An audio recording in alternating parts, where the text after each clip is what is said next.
The following is a presentation of the Watertown Baseball Association in partnership with Aero TV and KXLG Radio. This is coverage of the 2025 State A American Legion Baseball Tournament from historic Watertown Stadium on Post 17 TV. Now, let's head down to the diamond and round the bases with the KXLG pregame show on Post 17 TV.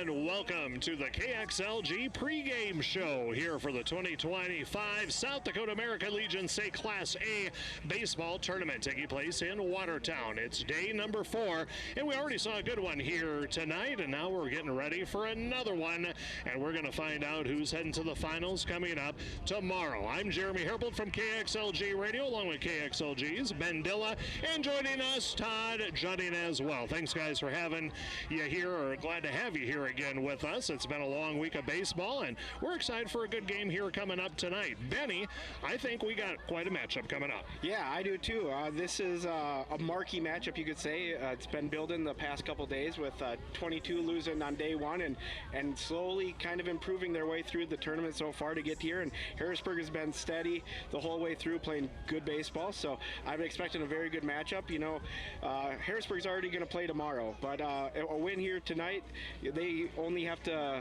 win one game tomorrow instead of maybe, you know, going to that winner-take-all game tomorrow afternoon. So there's still quite a bit on the line for Harrisburg, and of course, post 22, they got to win to make it to Saturday because they already have that one loss. So this is the first time where we have a matchup in the tournament where one team is undefeated and the other team has a loss. So Rapid City Post 22 is facing elimination. Harrisburg is in the championship no matter what. If you're Harrisburg, Todd, how do you take the approach to this game? Great question. They have a lot of viable options out there right now. I think if I'm coaching Harrisburg right now, I'm just going to take today's game and maybe get some guys ready to look to move forward. You know, obviously it's going to depend on how they pitch and how many guys he has on his staff that he feels comfortable with moving forward. But you know, you're getting back to the point where pitchers are starting to come back for the second game or in second round or chance to pitch. So, you know, it's going to be hard to tell. I don't know what Coach Simmons will do, and he's got the cards, he's holding the cards, so we'll see what he decides to end up doing. Absolutely. Let's look at these teams a little bit. First of all, starting with Rapid City Post 22, the Hard Hats. They're now 60 wins and 9 losses. They've almost played 70 games here, which is a lot. Coach Kelvin Torby doing a great job. Round 1, or the first game of the tournament for them, they lost to cross parking lot rival Rapid City Post 3, 24-1. Came back in game 2, beat Brandon 11-9, and then yesterday ended up getting the win over Watertown 14-4. Now Harrisburg, they have a record of 19 wins, 20 losses, so one below that 500 mark. So, but don't let that fool you. They're definitely a much better team than that record shows. They beat Yankton in game 1, 8-0. Beat Watertown 6-3 in game 2, and beat Rapid City Post number 320 last night 6-5. So very interesting. Did not meet in the regular season, these two teams. But I tell you what, when you look at both of these ball clubs, Ben, there's talent across the board. Oh yeah, chock full. You got D1 athletes all over the place on this field. So I'm expecting a really fun matchup. Like Todd said, I expect Harrisburg to kind of come out, and if they're feeling kind of lucky or they get out to an early lead, I think they may try to step on the neck, so to speak, so they can go into that tomorrow's game undefeated. And if they can maybe only play one game tomorrow, and you take your chances of, you're probably not going to lose 2 games if you're Harrisburg. That's what you're thinking. So take your chances, win tonight, and at least at the very worst, you get 2 chances tomorrow to win a state championship. Absolutely. We get to this point of the tournament, Todd. We're talking about pitching, always an issue. How do you think these teams are sitting? Well, like I said, I think you're coming back around now to get guys back to where they need to be. I know some teams have one guy that threw a complete game, so he can't pitch till tomorrow. But then you start looking at your number 2 or 3 guy that probably have some innings left, and then if you get to chance to get there tomorrow, now you can bring your number 1 guy back. And so there's a lot of strategy involved when you start looking at it and thinking out who can pitch and how many innings or pitches they can throw. And so it becomes an interesting thing. It's like I think yesterday was probably the biggest part of it, but now today you start getting guys back a little bit, and it's just a matter of watching how many pitches they can actually throw.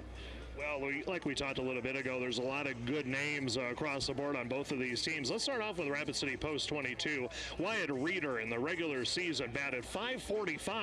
That's his batting average, which is crazy.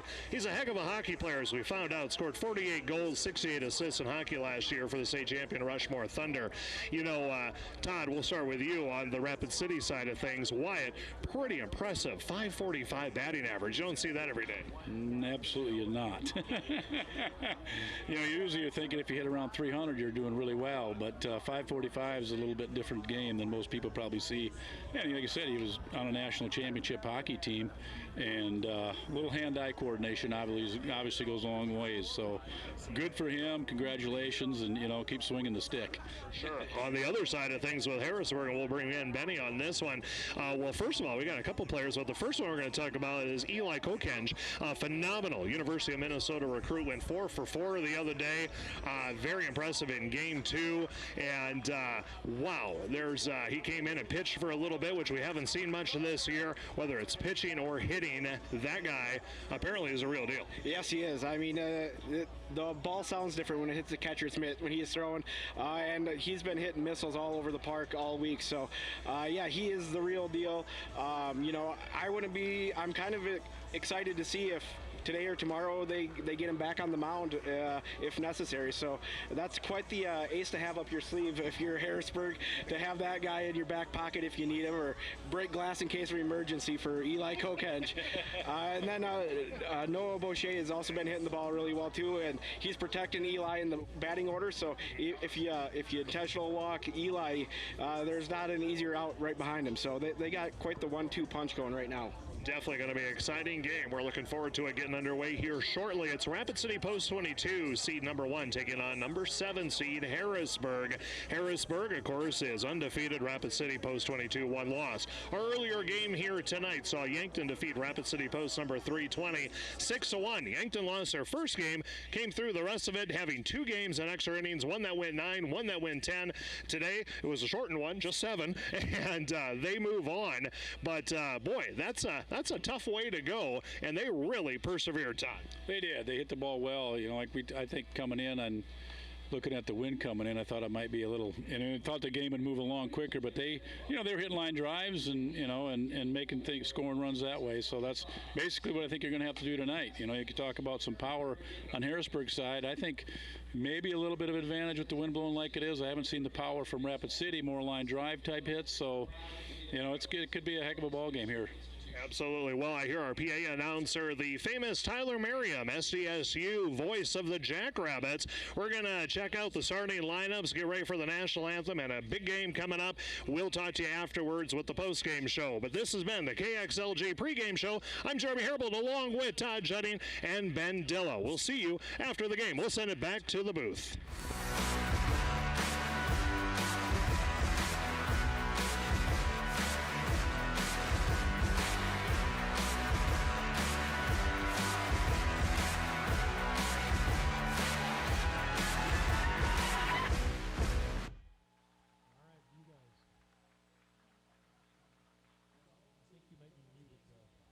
Good evening, baseball fans, and welcome to historic Watertown Stadium as we get set for this evening's matchup between Rapid City Post 22 and Harrisburg Gold. I'm Brett Nathaniel, along with you here this evening, along with Nate Russell. The wind blowing everything around. It's a little chillier today here at the stadium, but the baseball is going to be hot, and let's find out who's going where. Let's get our starting lineups, and we'll turn things over to Tyler Merriam. Batting third, first baseman, number 18, Wyatt Reeder. The cleanup batter, designated hitter, number 27, Kane McLeod. Batting fifth, left fielder, number 22, Jace Morgan. Batting sixth, the second baseman, number 12, Dawson Inhofer. Batting seventh, the catcher, number 21, Josh Elder. Batting eighth, the right fielder, number 23, Carter Johnson.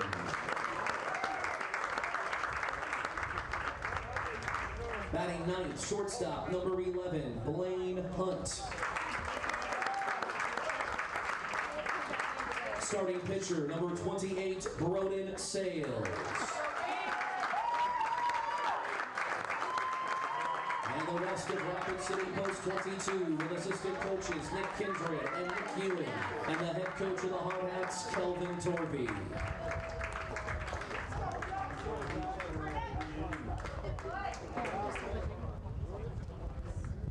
Now let's meet the home team, Harrisburg, Post 45. The leadoff batter, third baseman number 12, Eli Kokenge. Batting second, first baseman number 16, Noah Boucher. Batting third, the designated hitter, number 15, Bryson Esser. The cleanup batter, shortstop number 7, Ethan Beek. Batting fifth, right fielder number 10, Tayton Muntz. Batting sixth, the second baseman number 4, Griffin Schlapkohl. Batting seventh, catcher number 13, Michael Oakland. Batting eighth, left fielder number 6, Darren Safransky. Batting ninth, the center fielder number 1, Ty Raymond. Starting pitcher number 2, Rylan Bowe. The bat boy, Luke McEwen. And the rest of Harrisburg Post 45 with assistant coach Zeb Weedy and the head coach Will Simmons.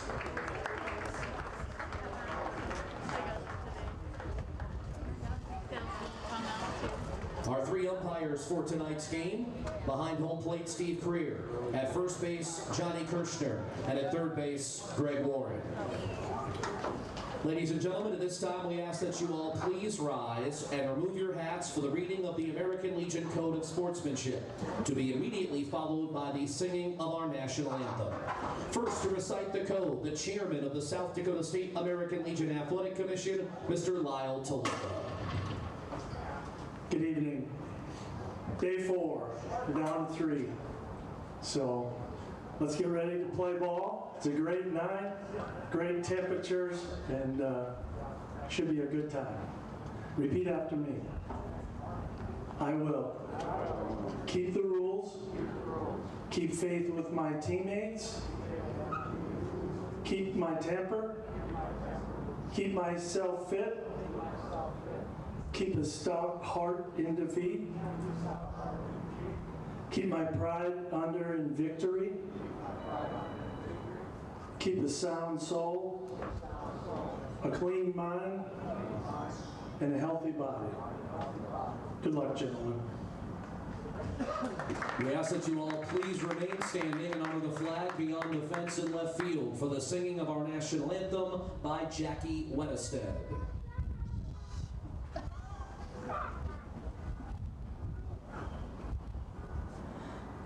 Oh, say, can you see by the dawn's early light what so proudly we hailed at the twilight's last gleaming, whose broad stripes and bright stars through the perilous fight o'er the ramparts we watched were so gallantly streaming, and the rockets rattling, the bombs bursting in air, gave proof through the night that our flag was still there.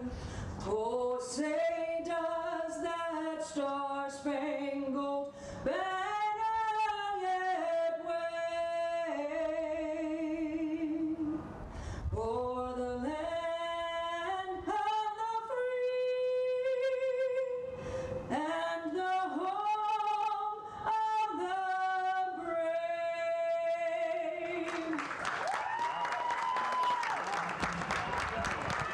nice rendition of our national anthem here tonight.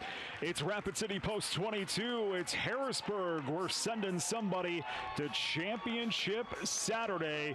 Yankton's already punched their ticket to Saturday, knocking off Rapid City Post 320 6-1 earlier today. This ball game here, as we bring in Nate Russell, is all about scenarios, isn't it? Pitching and brackets, and it's all about the scenarios.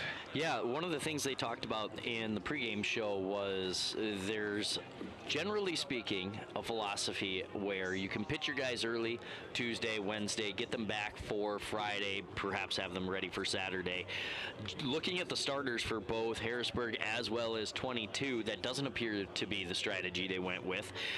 However, that may also set the table for a brilliant matchup for tomorrow for championships as well.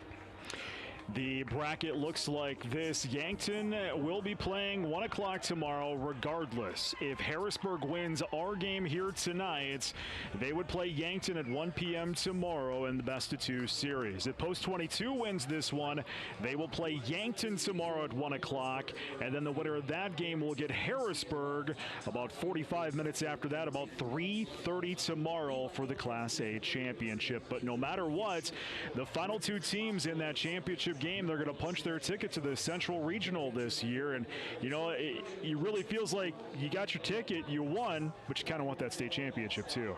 Yeah, one of the things that we were talking about over in the concessions area a little bit was, is it nice to go to the Central Region? Yes.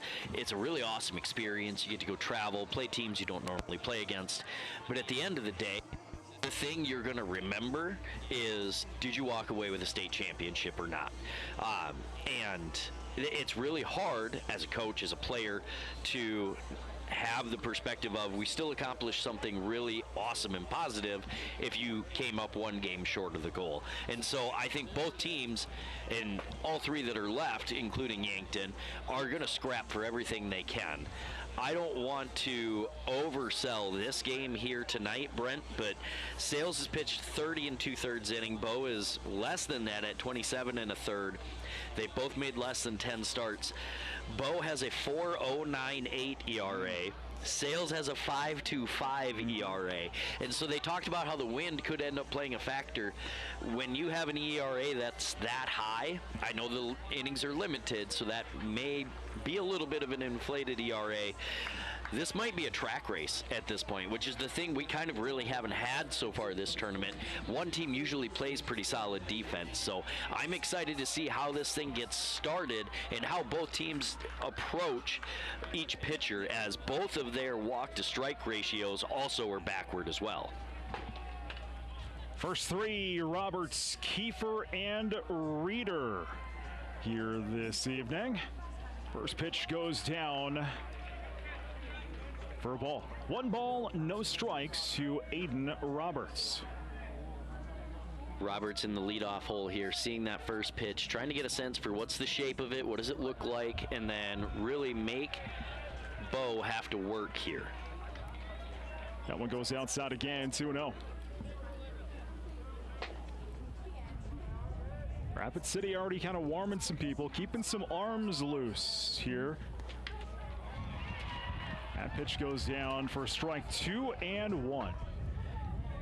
And this relatively common when you're the visitor. You don't send your guy down to the bullpen ahead of time. You kind of get him going in the first. That way he's not sitting and has to get re-loose.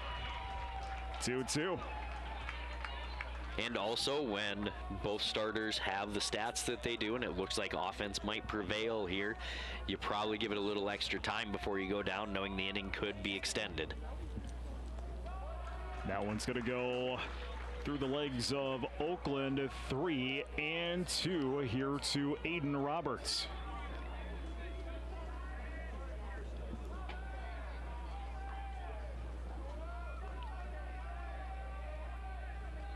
Bo fires in, and that one's going to be delivered into left field. A grounder and a leadoff single for Rapid City. 22 to begin game number 13 of the tournament. And we would be remiss if we didn't mention the B started today, as that one is up at the birthplace of American Legion Baseball, Millbank. Millbank, they play the night session as well. They will play Scotland, Menno, Freeman, Canastota. I did know Clark-Willow Lake lost earlier today as well. To the plate is Lars Kiefer. First pitch goes down for a ball. Really good piece of leadoff hitting there by Roberts. Get into a full count, be patient, and then get a solid line drive to kick things off. Strike. Makes it even at 1-1. And so far, Bo's approach appears to be kind of pitching guys backwards, throwing off speed. He can heat it up a little bit, it looks like, when he needs to, but it looks like he's trying to use that as kind of a reverse changeup, if you will. 1-1 the count. Here's the toss. One around. Strike. No, they're going to say you got him. No interference is called, so Kiefer will reach. The home plate umpire coming out from behind there saying the swing caught a piece of the catcher's glove, so that's going to be catcher's interference. That's going to move everybody up. Just barely, you can see it there on the replay, just barely got that glove. So there's 2 on here for Rapid City, nobody out. Top half of this first inning, Wyatt Reeder to the plate.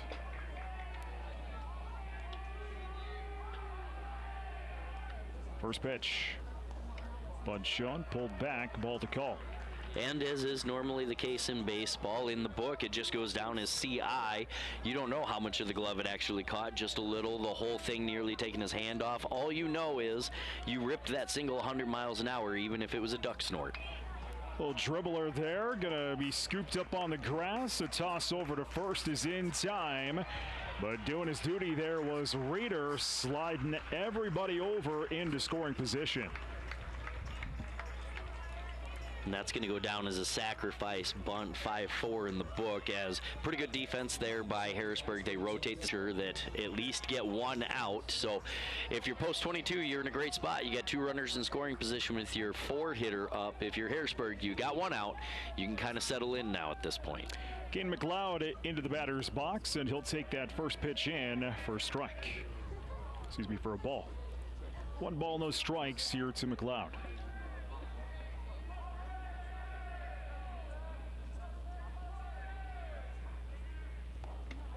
Big swing and a miss. 1-1. Pretty good no-strike swing there. Getting loose a little bit and then making sure that he at least is ready to hit while he's in the box. Strike. 1-2 to McLeod. Now if you're McLeod, you're just looking to get it probably something to the right-hand side, help ensure that that runner can score without any problems. Big swing and a miss. Strike number 3. And the second out of the inning. That will bring to the plate Jace Morgan.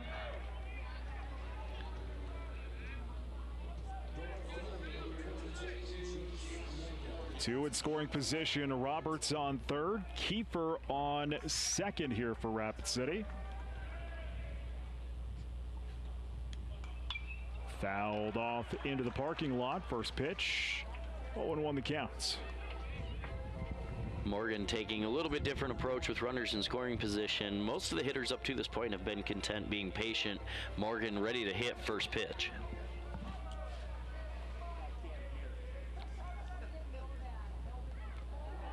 That's going to be hit by a pitch.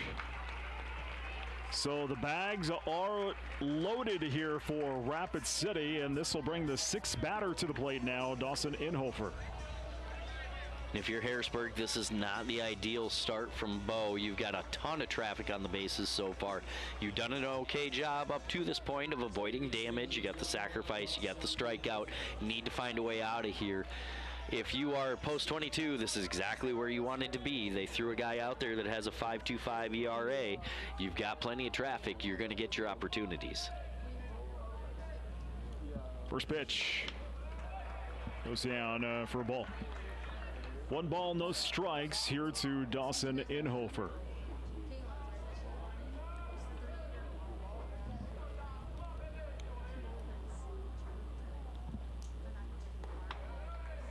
ball there. 2-0.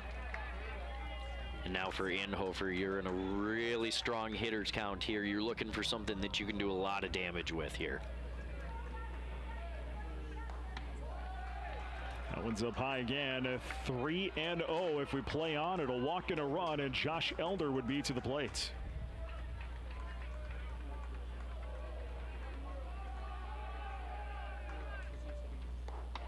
That's ball 4. That's going to walk in a run. Rapid City gets on the board here in the first inning, a 1-0. Good patience there by Inhofer, not doing too much, not helping Bo in that at-bat. Understanding that a walk is a run there, and at this point, if you're Bo, you got to find your mechanics. It looks like he's leaving everything up at this point. He's not following that throw down the mound, which led to all 4 of those pitches being left up for Inhofer to see pretty well. Keeper at third, Morgan second, Inhofer on first now here for Rapid City. Josh Elder takes in a first pitch strike. 0-1 to Josh Elder. Still 2 outs here, top of the first inning. Bo at 22 pitches here in this inning. And that one's going to be sent directly to Kokenge for the final out of the inning. Rapid City will bat 7 and send one in and leave them loaded. 1-0 Rapid City 22 as we head to the bottom of the first inning. This is Post 17 TV. The best way to get the most out of college is to do the most while you're in it. At Lake Area Tech, you'll learn in living, working environments with hands-on training and real-world experience to prepare for a high-paying career you love right out of school. From the moment you step on campus until you're one of our graduate success stories, when you start something here, you'll get an education you can really put to work and the best return on your investment. Lake Area Tech, the start of something new. At Active Heating, you could say we specialize in comfort, heating and air conditioning, plumbing, air and water quality. Active Heating is ready. Too hot or too cold? Our certified comfort experts for Coleman Heating and Cooling Equipment can help. Don't let a leak drain your bank account. Our plumbers can handle it.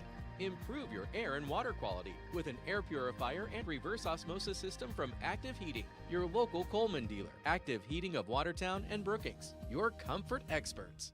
Looking for a way to show your school spirit and support the Watertown School District? With the Arrow Spirit card from American Bank and Trust, you can do both. Every time you use your Arrow Spirit debit card, a portion of your purchase goes right back to the school, helping fund important programs and activities. It's a win for you and a big win for our students. Visit your local American Bank and Trust at 1715 First Avenue Northeast today to sign up and make a difference with every swipe. American Bank and Trust, member FDIC. First 3 for Harrisburg is Kokenge, Boucher, and Esser here this evening. On the mound, Broden Sales for Rapid City Post 22, who lead Harrisburg 1-0. Brent Nathaniel, Nate Russell along with you here, Post 17 TV. This week's production in conjunction with the great crew at Arrow TV. Make sure you like us on YouTube, and then make sure you go like Arrow TV on YouTube as well. That way you can follow the Arrows all season long. Going to be interesting here. Sales on the mound, a 5.25 ERA, 2.641 WHIP. So really what those numbers kind of tell us, on average, Sales is probably going to give up in the neighborhood of 6 runs, but he's also going to allow probably close to 3 runners in any given inning. Now, with that said, he's facing a lineup that includes Kokenge, Boucher, Esser, and that is it's short of a murderer's row at the top half of that lineup. And so if you are Sales, you have to find a way to limit your exposure to that lineup by being efficient, but also make sure that you limit your damage, because with a lineup like Harrisburg's, it can start to escalate pretty quick. Harrisburg came out shocking Yankton 8-0, beating Watertown 6-3, then escaping 320 yesterday 6-5. Eli Kokenge in the box. He'll take in that first pitch for a ball. 1 ball, no strikes to Eli Kokenge.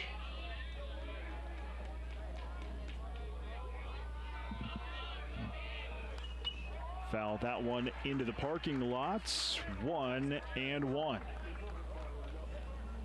And for some lineups, especially a leadoff guy, for Sales, 57 walks on the year, 31 Ks. So he is extremely prone to walk not only one, but almost 2 guys per inning. And if it was somebody other than the lineup that Harrisburg has, they're probably a little more patient in there. But a guy like Kokenge, I have a feeling Boucher's probably going to be in the same neighborhood. They're ready to hit. They're ready to be on the attack here. 1-2 the count here to Kokenge. Sales fires in. And that is going to be delivered into center field. Going back, going to drop down at the wall. Kokenge, he's grabbing second. Kiefer with a great grab there at the wall. He backpedaled, and it's a leadoff double for Harrisburg here to start this first inning. And if you're Harrisburg, you gave up 1 in the top of the first. This is the thing you need to do, is respond. And you need to respond relatively quick and heavy. Again, for Bo, a 4.098 ERA. That's one way that you find wins in that, is by just outslugging the other team. Noah Boucher will step to the box now for Harrisburg Gold. First pitch goes down for a ball. 1 ball, no strikes here to Boucher. Interestingly, these 2 teams did not face each other this year.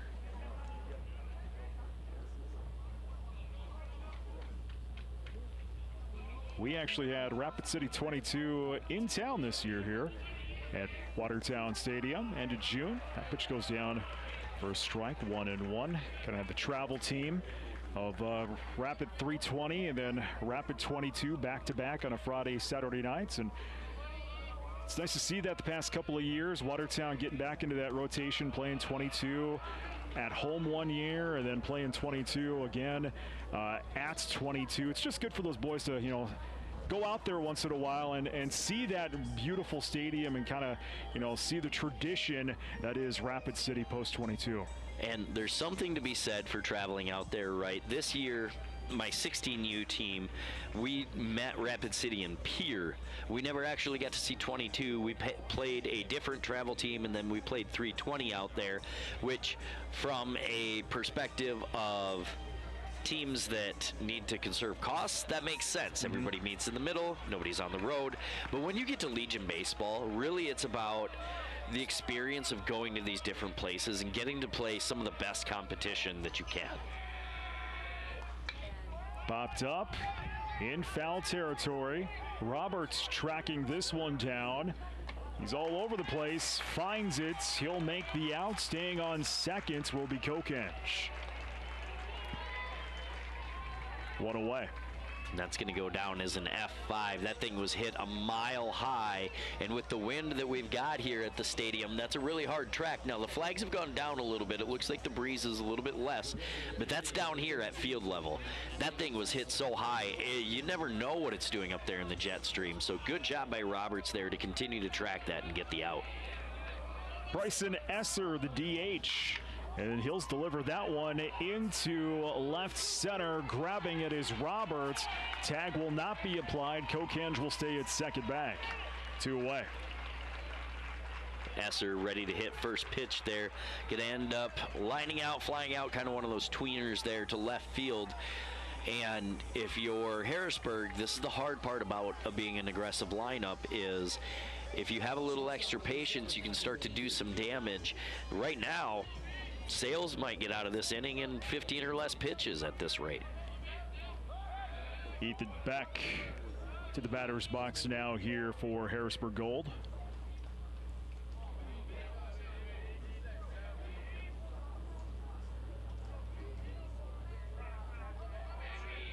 First pitch.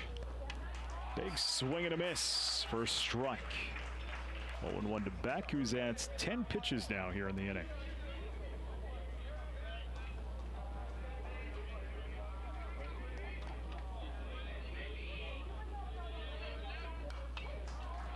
That one is delivered foul. Excuse me, Beak. Excuse me. Beek fighting that pitch off, and now he's in a hole. He's got to try and find a way to get this ball hit to the right-hand side and get Kokenge in. That's going to take a hop past Elder, and Kokenge will head over to third bag. So now he's just 90 feet away from tying up this ball game.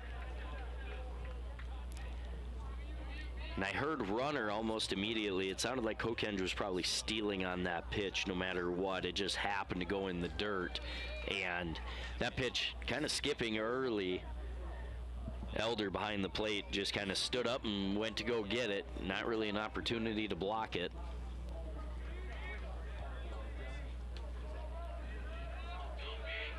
One, two.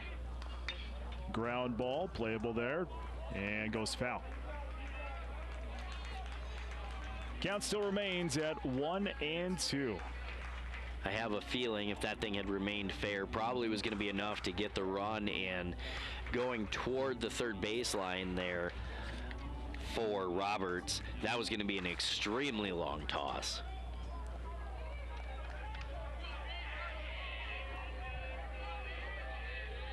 Here's the toss.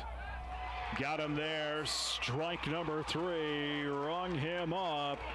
Final outs of the inning. Harrisburg gets no runs on 1 hit and stranding 1 on bag. We're off to the second inning. 1-0 Rapid City 22. This is Post 17 TV.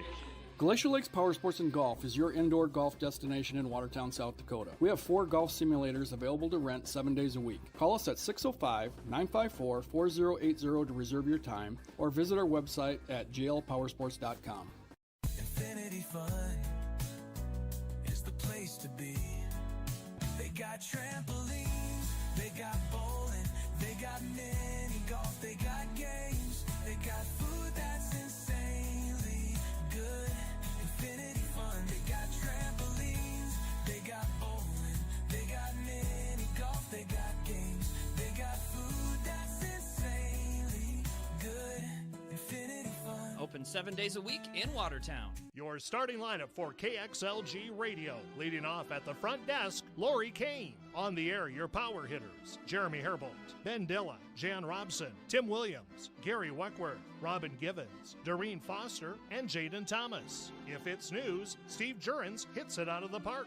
In sales, your closers, Andy Turback, Ben Dilla, Nicole Kraus, and Brody Reese. And skipper, Melissa Herbold. KXLG, your locally owned community radio station, still undefeated. Top of the second inning, 1-0 Rapid City Post 22. The 8, 9, and 1 hitters are due up for Rapid City. Johnson, Hunt, and Roberts. Bow at 23 pitches coming into this inning for Harrisburg. First pitch. That is going to be delivered into center field, and grabbing it there is Hawthorne. First out of the inning. To the plate now, Blaine Hunt. And that time Johnson ready to hit right out of the gate. Gets a decent piece of that one, but in baseball we kind of call that a hang woof 'em right at the center fielder Raymond. And if you're Bo, that's kind of what you needed, is a really quick out at the first batter. First pitch into Hunt, popped up left field. Coming on there is Safransky, and he'll make the second out of the inning. 2 pitches and 2 outs so far. We go back up to the top of the order. Second time through the order now. To the plate is Aiden Roberts. And I think that's kind of an important note there, Brent. It's already second time through the lineup for Post 22. Now, I have a feeling, after singling last time, getting into a full count, Roberts is probably going to be patient. But the other thing is, like you said, 2 pitches, 2 outs. This is Legion baseball. Anything's on the table, but I would be shocked if there's a swing here. Strike. 0-1 to Roberts. Had that leadoff single to begin the game last half inning. And that never actually a threat of a bunt there, just trying to throw Bo off a little bit. 1-1 the count. Roberts showing there, just trying to disrupt whatever rhythm it was that Bo kind of had gotten set into place. Popped up and goes foul. 1 and 2 here to Roberts.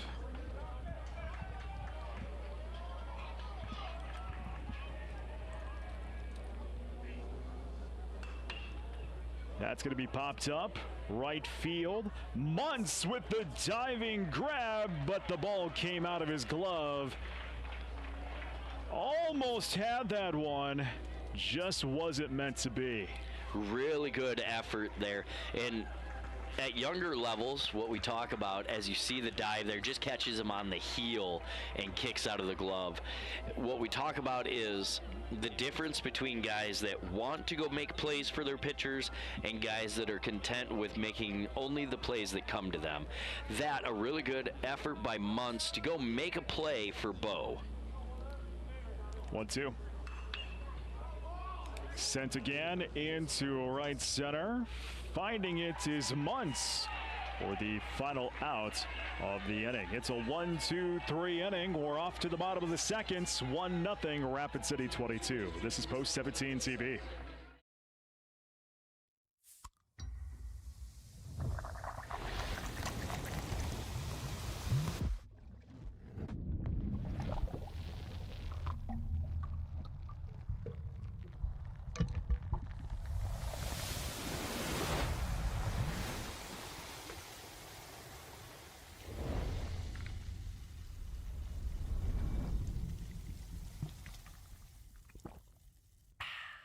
In town for the game or just passing through? Well, swing by Country Road Barn, home of the area's best smoked meats, brisket, ribs, pulled pork, all slow smoked to perfection and served with that small town charm. They're open Wednesday through Friday, 5 until 9 p.m., so plan your visit and bring your appetite. It's a true taste of small town South Dakota and worth every mile. The Country Road Barn, just minutes from Watertown and a home run for your hunger. Stay connected with them on their Facebook page or website. As one of the nation's strongest financial organizations, First Premier Bank and Premier Bank Card have the strength to do good. We support nearly 700 organizations and nonprofits. Our employees give more than 30,000 volunteer hours annually. And we are continually seeking ways to make South Dakota an even better place to live. It's the Premier Way. First Premier Bank and Premier Bank Card. Middle of the order here for Harrisburg. Muntz, Schlopkall, and Oakland, the first three for Harrisburg. First pitch goes down for strike. 0-1 to Tate Muntz, the right fielder here for Harrisburg. Sales at 14 pitches coming into the inning. That and it goes low, 1-1. It's funny how baseball works sometimes, right? Where Muntz has that diving grab that he can't quite come up with. The next ball comes and finds him. And now he gets to capitalize on that by coming to the plate and try and help his team even further. 2-1.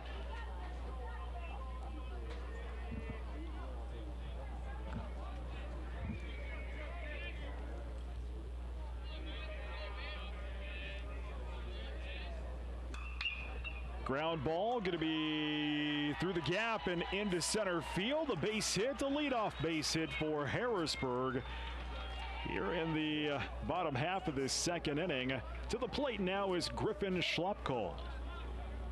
And we talked yesterday a little bit and the day before about superstitions. I don't know what it is that Muntz did today that was different than normal, but that better become his new superstition. After getting that ball in right and then getting a single there, right back up the middle, whatever it was, keep doing that thing. First pitch into Schlopkall goes down for a strike. 0-1 the count. I have a feeling we're going to see a little bit less of steal attempts, at least so long as Sales is in the game. Lefty on the mound there. Kind of hard to take steals unless you're willing to go first move, and that's a tough thing to do at this level. Big swing and a miss. 0-2 to Schlopkall.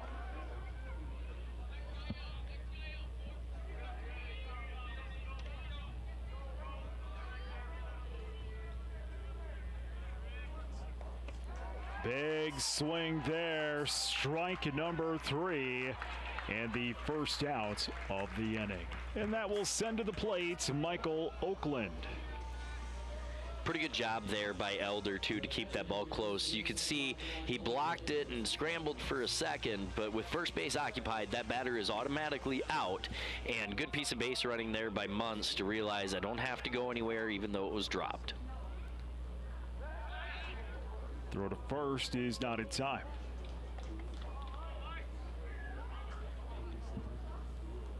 Not a bad move there by Sales. One of those left-handed moves where you could have the argument, was he trying to go towards home and then flipped it over, or was he always going towards first? Strike. 0-1 here to Oakland.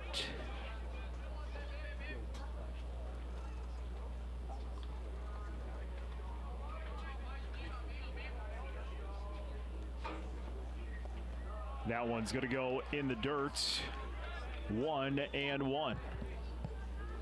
And normally, throughout the year, especially in standard double headers, you've got just a two-man umpiring crew. And so to see that kind of thing as a two-man crew, as you can see our third base umpire right now out in the middle of the field, to make that determination of was he going home or towards first is nearly impossible.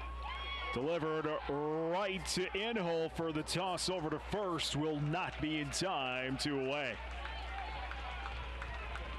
Really good reaction there by Inhofer. That ball lined at him, gathers it, and then you see him have the wherewithal to get it over to first with a snap throw. Not quite in time to double off Muntz there. But going back to the pickoff move, with a three-man crew, you do have a guy over at first base as long as there's a runner on first. And so to be able to judge that is a little bit easier. First pitch into Darren Safransky goes down for a strike. But I'll tell you, as an umpire, it better be pretty blatant that that move was going home and then push towards first before I make that call as well.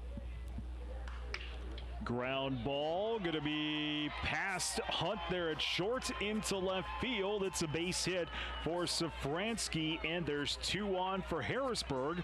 So a good piece of 2-out hitting here for Harrisburg Gold. The number 9 hitter comes to the plate now, Ty Raymond. Raymond up to bat here by the numbers. What should probably happen here is Raymond should find a way to move a guy or two around here. Maybe not necessarily score them, but we should see at least a third base runner. If you're 22, you need to find a way to keep your momentum going and get this third out. First pitch goes down for a ball. 1 ball, no strikes to Raymond.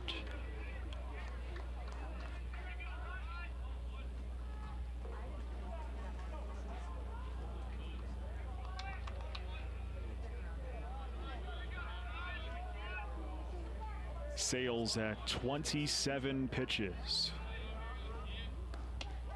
Number 28 goes for a strike. And an interesting note here, if you're familiar with Legion baseball in the state of South Dakota, the Hard Hats, aptly named, almost every player in the field for them wears the Scully, if you will, the hard helmet as their hat. You'll notice the pitcher Sales is not wearing it. That one's going to ride the dirt. 2-1. And that comes from that first inning where he was pitching. He actually swapped it out. He had the hard hat on, but with the little bit longer haircut that he has, the helmet not staying on while he was pitching. And at some point as an umpire, you tell him, hey, either change the equipment or we got to figure something out. So opting for just the standard baseball cap. That one's going to ride the dirt again. 3-1, 2-way, 2 on. Bottom of the second inning, 1-0 Hard Hats. The interesting part here for Sales as well, Raymond is the 9 hitter. The last thing in the world you want to do is turn this over and have to face Kokenge with the bases loaded. Mooney, Sam Mooney, and Tyson Zemlicka talked about that last night. It's kind of the last thing you want to do is bring up Kokenge with any runners on, let alone bases loaded. So usually what we as coaches talk about with the 9 hitter is this is where you kind of make your bacon. This is where you can get your outs, a 7, 8, 9. And got the 7-hitter. The 8-hitter found a single. You need to find a way against Raymond here. Now you're behind in a 3-1 count, so it's going to have to be worked for, but you have to find an out here. Here's the toss. Strike. It'll fill up that toss, that count, I should say, at 3-2. Full count here, 2 outs. Runner's going to be on the move here as soon as the pitch is thrown.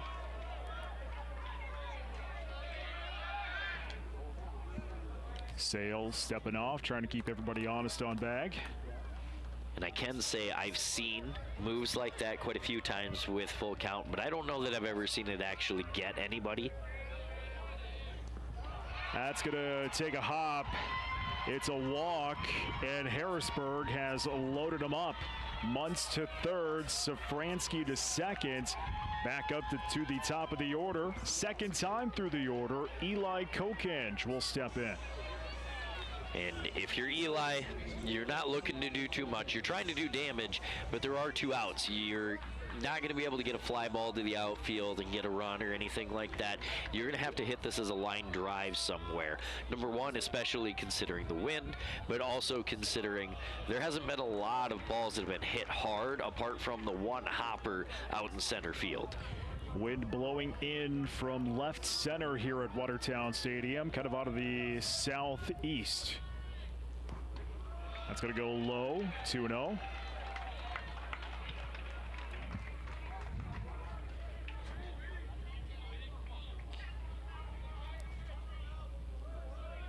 If you're Sales, real bad spot to be here. You're down 2-0 in the count. You have to give Kokenge something here. Now, we've seen it before, a la Barry Bonds, where you simply walk him, take 1 run versus 3. But I have a feeling that Sales is not going to try and give in like that. 3-0 the count to Kokenge. Noah Boucher would be up next here for Harrisburg. And that's the danger in simply walking Kokenge. It's not as though you have an easier chance against Boucher either. Strike. 3-1. Kokenge going to have the barrel loaded and ready here, looking for something to drive. Big swing and a miss. Full count at 3-2. That's the danger in swinging 3-1. You get yourself all geared up, got himself through, pulled the head, and just missed it. That's ball 4. That's going to walk in a run, and we are tied up at 1 apiece here in the second inning. Muntz will come in. Safransky to third.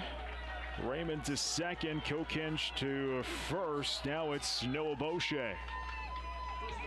Boucher just missing the baseball a little bit, popping out to third base over here. Won't be surprised if he gets a hold of one. First pitch goes for a ball. 1 ball, no strikes here to Noah Boucher, who flew out to the third baseman back in his last at-bat in the first. Strike there, 1-1. If you're Boucher, you have plenty to work with here. You can make sure Sales brings you one.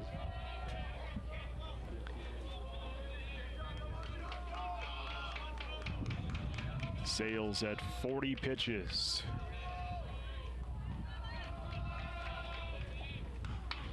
And that one's going to be delivered into left center. 1 run will score. 2 runs will score. We'll get a throw to third. It will not be in time. It is a 2 RBI single by Noah Boucher.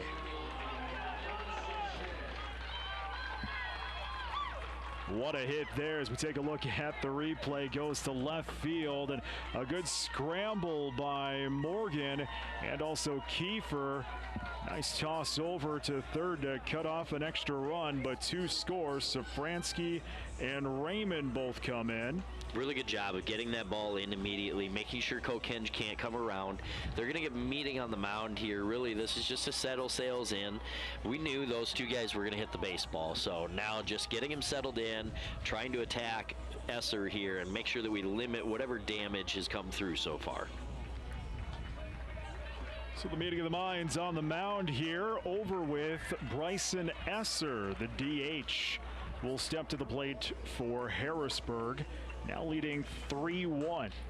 Winner of this one will get, well, it depends. If Harrisburg wins this one, they will move on to the 3:30 game tomorrow. Yankton's already punched their ticket. If Rapid 22 wins this, they have to go through Yankton. And then Post 22 and Yankton, the winner of that would get Harrisburg in game 2 tomorrow.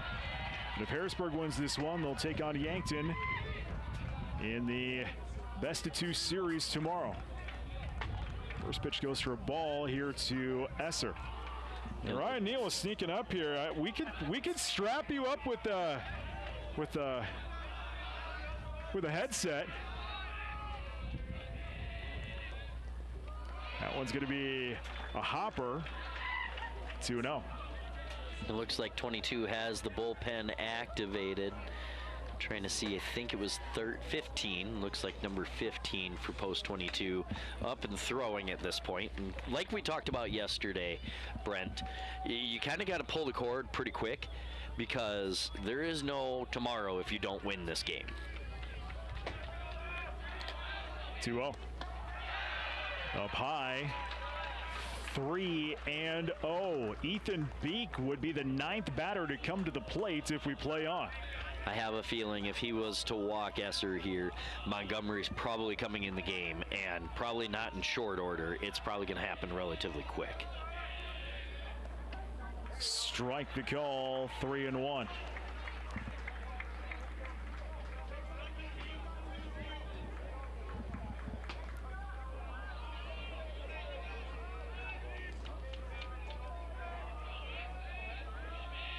Sales at 45 pitches. He'll send that one high for a ball. Ball 4, a base on balls, and that is going to fill up the bags once again. The 9th batter to come to the plate now is Ethan Beek. Here comes a runner down to the bullpen, checking to see if Montgomery's ready.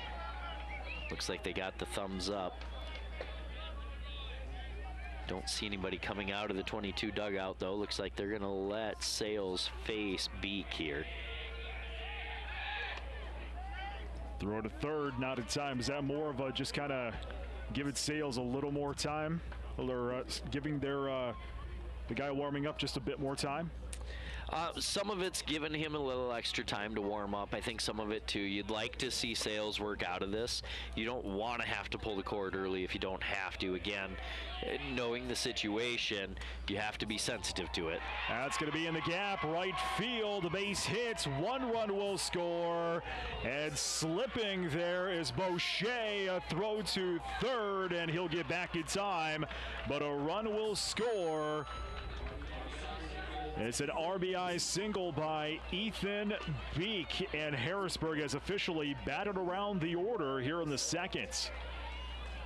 So Kokenge will come home, Boucher to third, Esser to 2nd, Beek to 1st, and Tate Muntz will step to the plate as Boucher got back just in time. And he's going to send that into left field. That is a base hit. 1 run will score. 2 runs will score as Harrisburg continues to roll with 2 outs in the 2nd inning.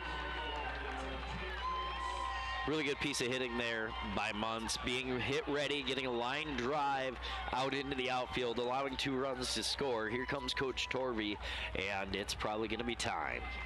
So a pitching change here for Rapid City as Harrisburg, they've tacked on 6 here in the 2nd inning. 6-1 our score. And new pitcher Here for Rapid City is Montgomery. Well, Brent, how tough is this coming in? You know, you're down. You've given up 6 runs in an inning. How tough is it to come in now and come in relief and try to stop the bleeding? It's not an easy task in the sense of you want to help your team and you want to make sure that the damage stops here.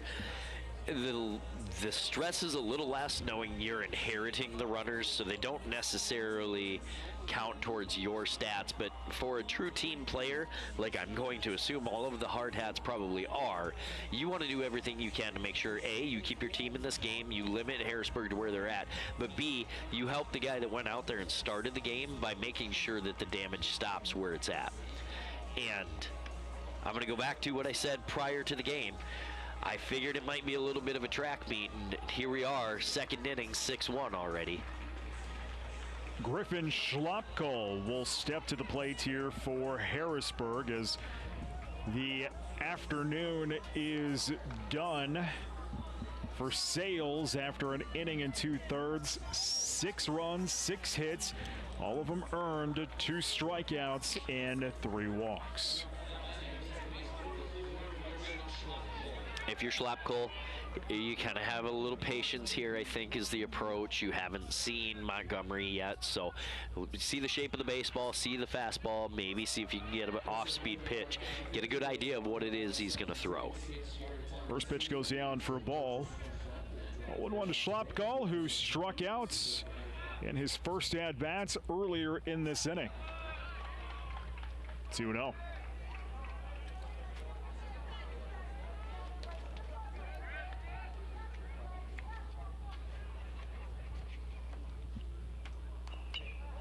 Fouled into the nets. 2-1.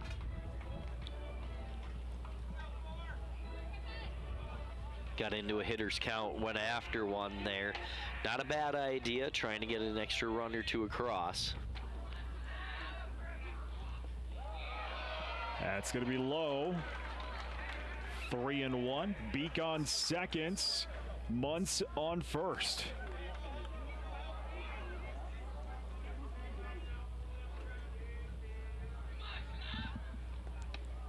That's ball 4.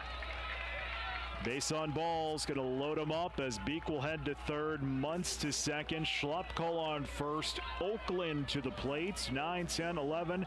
Oakland is the 12th batter to come to the plate here in this second inning.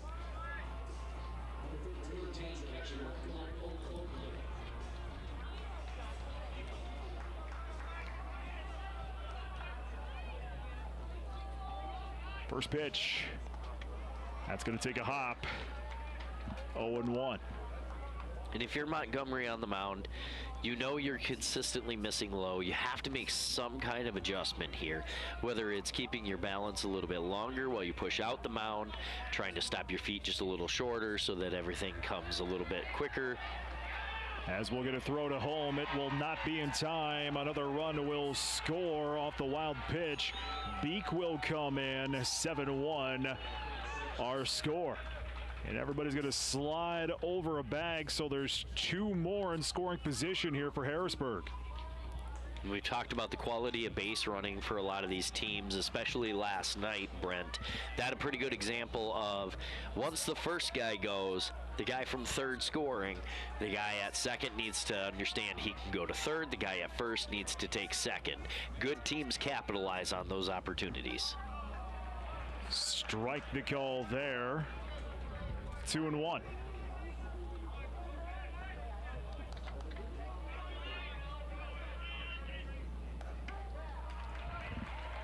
That'll even up the count at 2-2. Montgomery's arm slot, similar to what we saw from Safransky the other night, where that ball kind of almost rises coming through the strike zone. Big swing and a miss, strike number 3, and the final out of the inning. But Harrisburg sends 7 across the plate and bats 12 men. We're off to the third inning, 7-1 Harrisburg Gold. This is Post 17 TV. Looking for family fun all in one place? Then come out to Legends. Tee off on their mini golf course. Race your crew in go-karts. And strike up some laughs with mini bowling. Kids love the arcade. And parents, they've got you covered with cold beer and amazing food. And don't forget the cherry on top, SDSU ice cream. It's all happening at Legends, where fun meets flavor. Highway 212, Watertown.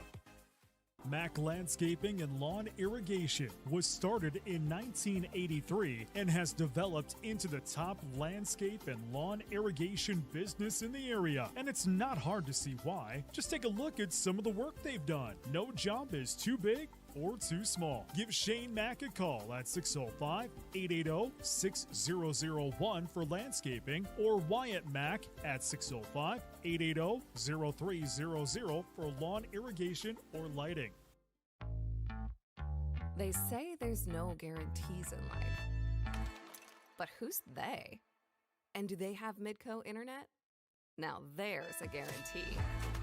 So let's go.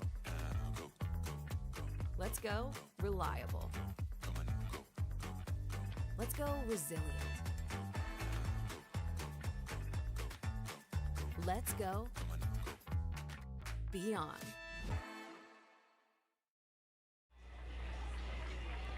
Top of the third, 7-1 Harrisburg, as Rapid City 22 will have Kiefer, Reeder, and McLeod due up. Bow at 30 pitches for Harrisburg Gold. For 22, you got to find a way to just keep shortening this, keep shortening it, try and find ways to climb back. You need 6 runs just to get even. First pitch goes down. First strike. For Harrisburg, to Lars Kiefer. For Harrisburg, you're up 6 runs. You got to stay on the gas. At this point, if you win, you have the potential for 2 games tomorrow. So limiting the number of pitchers you have to put out there to make it happen is the ideal scenario.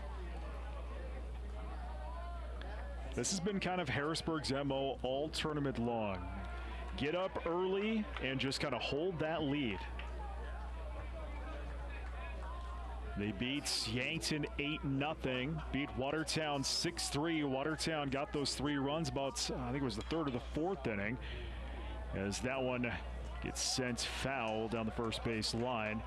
You know, escaping 320 last night, 6-5, but Harrisburg with those big bats, this is what they like to do. They like to get up early and just kind of hold that lead. For Watertown, those 3 runs coming in the 6th inning. Gotcha. You said early, and I kind of went, it might not even have been quite that early. So, again, the example for Harrisburg being jump out early and then just kind of work to maintain. 2-2 to Kiefer.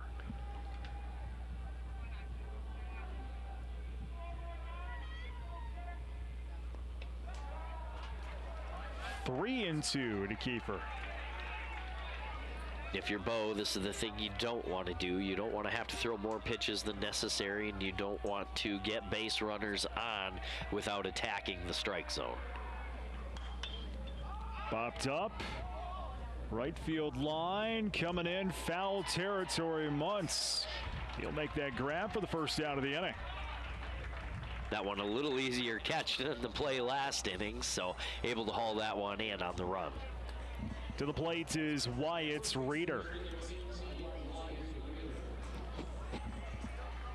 Rapid City 22, of course, losing to their cross parking lot rival 4-1 to begin the tournament, but since then, they've gone on a tear. Beat Brandon Valley 11-9, beat Watertown last night 14-4. They've Rapid 22's really kind of made a statement getting into this ball game. Hey, we might have lost the first one, but we're not to be taken lightly.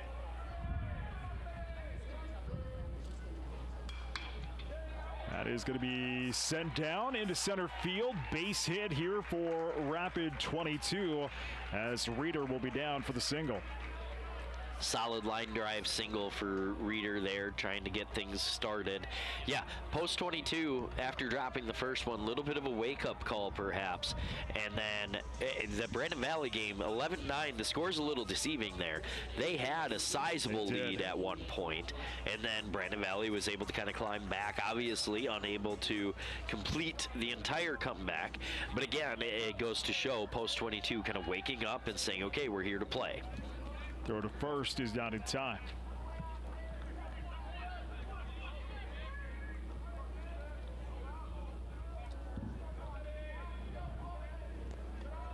First pitch into McLeod will take a hop for a ball. 1 ball, no strikes is the counts. And the score last night against Watertown, 14-4, doesn't also necessarily tell the whole tale. That game got out of hand a little bit late. It wasn't a 10-run game until the 7th inning. So close throw over to first. Watertown again continued to fight in that game, found a way to kind of climb back, and then the wheels just kind of fell back off. 2-0 the count here to McLeod. Another throw to first, not in time. Harrisburg very cognizant of Reeder on first base, trying to make sure he doesn't go anywhere. Strike. 2-1.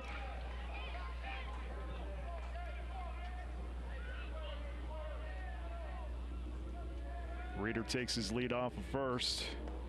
Big swing and a miss.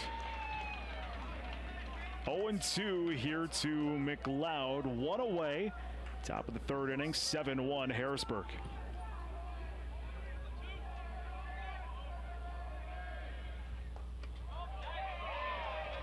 Little high, 3-1. Not a bad pitch, definitely competitive. That ball crossing high, according to the home plate umpire. Popped up into the parking lot. That one will go. Count full, 3-2. That pop-up a good example of why I'm glad we have our own media entrance and we park over here. Runner goes on the full count. That's going to be fouled into the nets. Now, when I do the home games here for Post 17 TV, I always park. There's a tree over in the other parking lot, the main parking lot, and that's my spot because I'm usually here about an hour 15 before first pitch to kind of set up my equipment, and that's my spot right underneath the tree. Big swing and a miss. Strike number 3, and the second out of the inning. To the plate is Jace Morgan. Good piece of pitching there by Bo, just kind of continuing to expand a little further off, and for McLeod, spoiling pitches, and that time, that one just further up the ladder and unable to catch up to it. First pitch goes for a ball into Morgan. 1-0 the counts. Morgan hit by the pitch in the last at-bat in the first.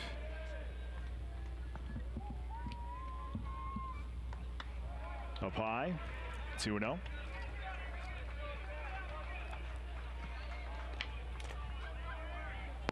Wyatt Reeder continues to be on first.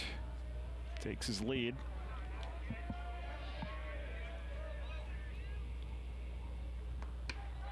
Strike there. 2-1.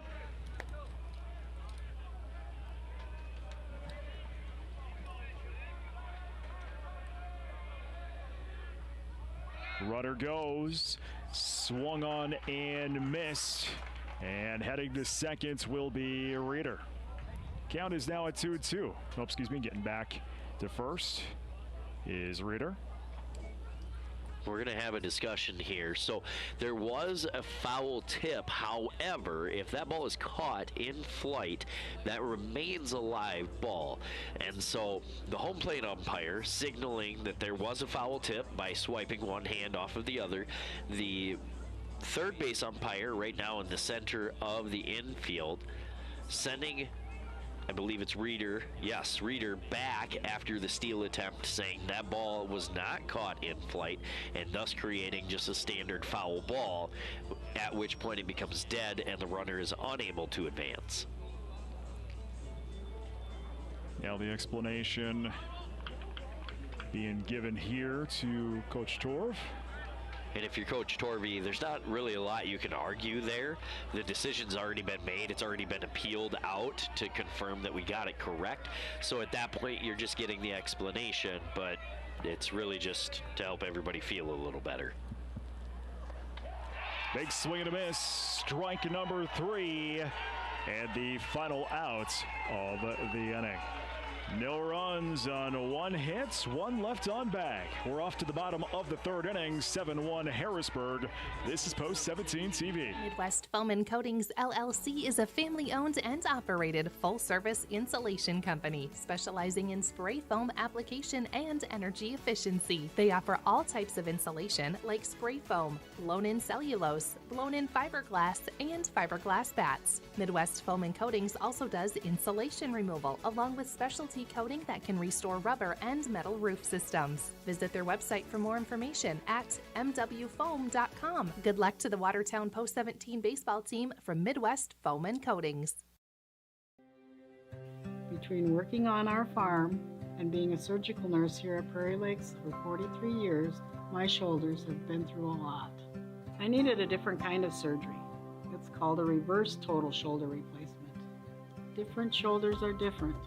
With surgeons like Dr. Johnston here in Watertown, I didn't need a different city, just a different plan. Prairie Lakes Healthcare System. Your health, our mission. In the heart of South Dakota, where community and traditions thrive, ReliaBank has been a trusted presence for over a century. From our humble beginnings in 1920, we've grown alongside our communities, committed to financial success and community betterment. At ReliaBank, hometown customer service isn't just a promise, it's our legacy. Your success is our success, so let's keep growing together. Today, tomorrow, and for the next 100 years. Experience banking where hometown values still matter. Safransky, Raymond, and Kokenge are the first 3 for Harrisburg, bottom of the 3rd inning, leading 7-1 over Rapid City Post 22. First pitch goes down for a strike. I'm Brett Nathaniel. He's Nate Russell. We're glad to have you along. Post 17 TV, this week's broadcast in conjunction with the great crew at Arrow TV. Make sure you like Post 17 TV on YouTube and then go like Arrow TV on YouTube as well. That we can keep track of the Arrows all season long. 1-2 here to Safransky, the Augustana recruits. Safransky that time, good piece of hitting, get the bat head out, just spoil that pitch away, find a way to fight to the next one. Big swing and a miss, strike number 3, and the first out of the inning. Ty Raymond to the plate here for Harrisburg.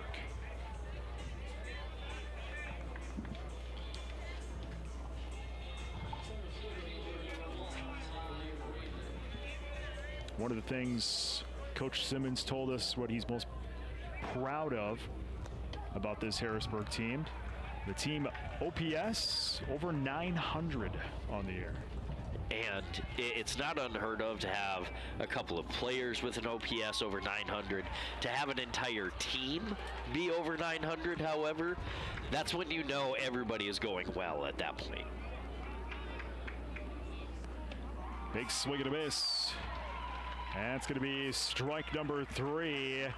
Second K of the inning. And the second out of the inning. Go back up to the top of the order. The 3rd time through the order now. It's Eli Kokenge, the U of Minnesota recruits. And for Post 22, this is the effort that you need from Montgomery. Oh, what a grab by Roberts to end out this inning. We're off to the 4th, 7-1 Harrisburg.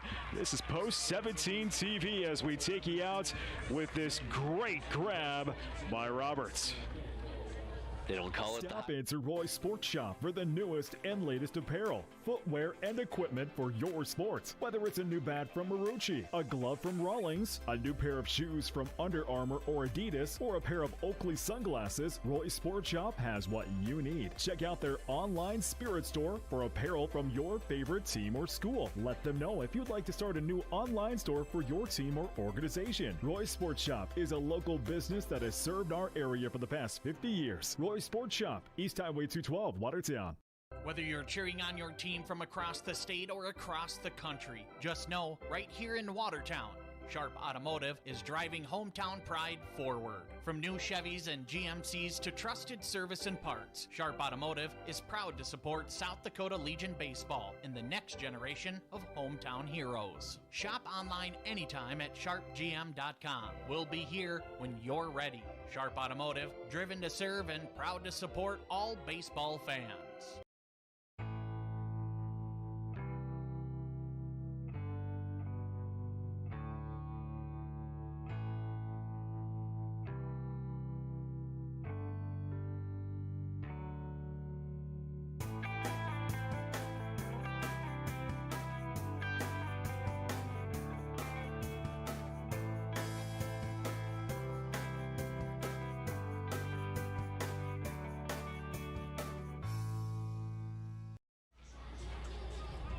Top of 4, 7-1, Harrisburg. Don't forget, we'll have KXLG inside the game, middle of the 4th inning, as we'll find out more about some of these teams and the tournament itself. KXLG inside the game here in the middle of the 4th inning. Inhofer, Elder, and Johnson due up for Rapid City Post 22. Bo at 52 pitches for Harrisburg. 52 pitches here in the 4th, not necessarily exactly where you want to be, but it's also not bad. Bo has done a good job of, after that long first inning, finding a way to get post 22 hitters out effectively. 1-0 here to Inhofer.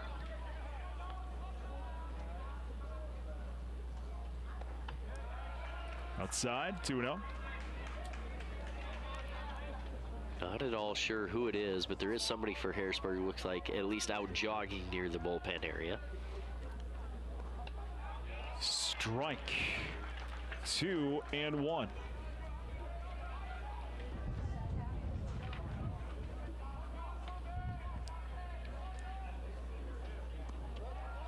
That's low. 3-1 the count. Good patience here from Inhofer, getting Bo to work, trying to see if they can get to the next guy in line in the bullpen. That is going to be delivered into right field. Grab there by Muntz. Oh, what a grab in right field to make that first out. Take a look at this grab, a high shot into right field. You can see here, Muntz gets a really good jump on this. Full extension in towards the infield, gets the glove under it. After not getting the one in foul territory earlier, that one he made darn sure, I got this on lock. Josh Elder to the plate now for Rapid 22. Looked like Coach Simmons coming out for Harrisburg, double checking that Muntz is okay.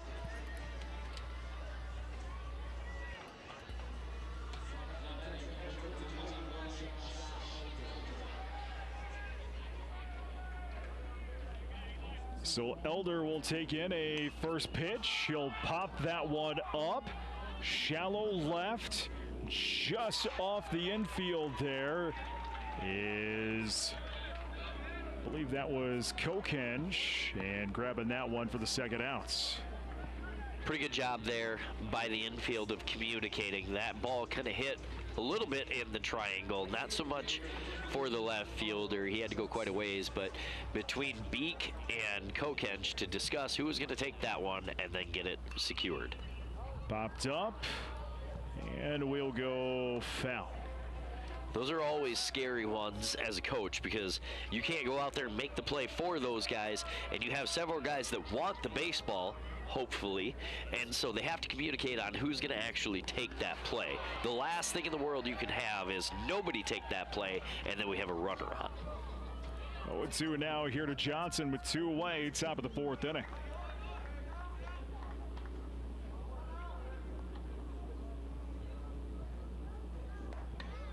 That one's up high. 1-2. I don't think Bo meant to put that one high. Looked like he just kind of left the wrist open a little bit. That ball just kind of fluttered out. So going to look to get on top of probably the same pitch. Up high again, 2-2. Just dragging the arm and the wrist open a little bit. Just needs to get on top of it and get that back leg worked over the post leg. Big swing and a miss, strike number 3, and the final out of the inning. It's a 1-2-3 4th inning. As we head to the bottom of the 4th, it's time now for the KXLG Inside the Game. Let's throw it to Jeremy Herbold.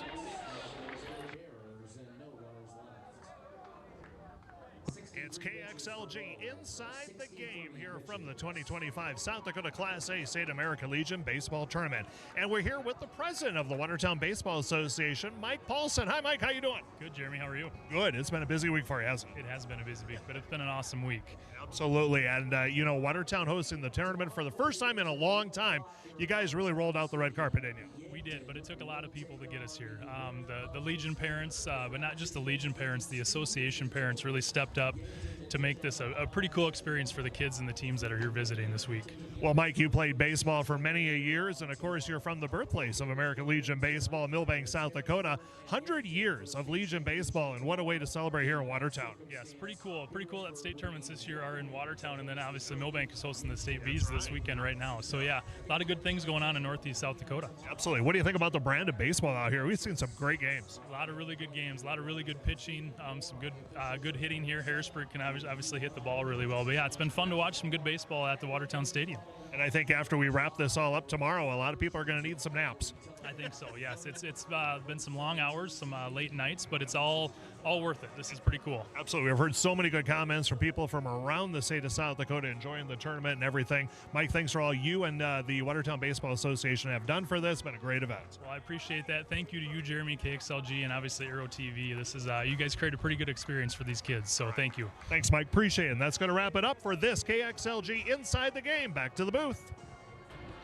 Thank you very much, Jeremy, as we begin the bottom of the 4th inning. 7-1 Harrisburg, as Harrisburg will send Boucher, Esser, and Beek to the plates. First pitch will go down for a ball into Noah Boucher. If you're post 22, you want this inning to be relatively quick, get back in the box, especially after not having the best at-bats the last time around. You want to get some offensive rhythm back out. If you are Harrisburg, you want to score at least a few more runs here, get 3 outs, and then get out of this game as quickly as possible. Coming screaming in, there's Johnson to make the first out of the inning. Bryson Esser due to the plates here for Harrisburg Gold. Harrisburg did all their damage in that second inning, scoring 7, batting 12 in that inning, stranding 2 on bag.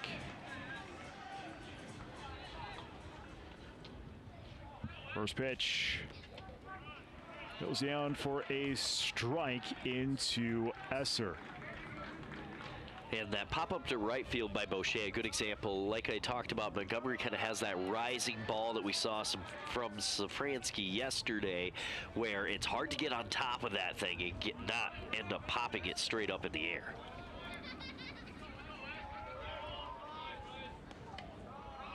Low. 2-1.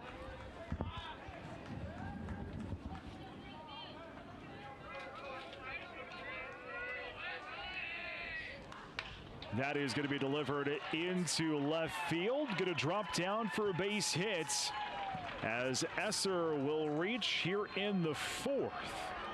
To the plate now is Ethan Beek. If you're Harrisburg, that's what you want to see. You need at least 4 runs to only have to defend in the 5th and end the game. So a base runner is a good place to start.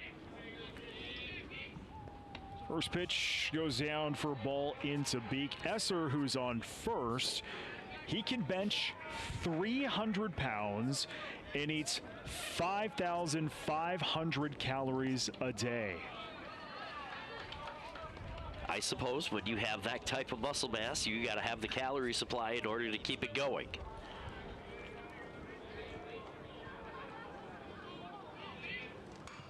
That is a ground ball through the gap, center field. A base hits, back-to-back hits here for Harrisburg in the 4th.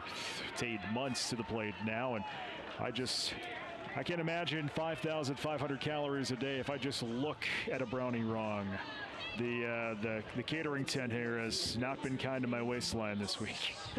It's been very good. When they bring things like beef tips, fried chicken, like it's hard not to get 5,500 calories at that point. It is.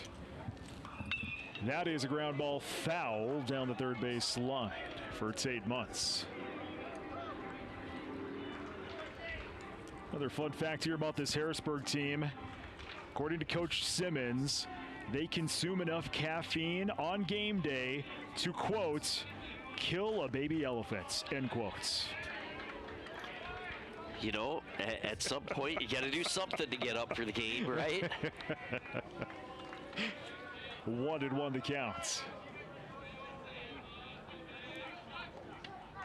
Strike the call there, 1-2. Hopefully one of the team parents is making use of their Sam's Club membership and buying in bulk.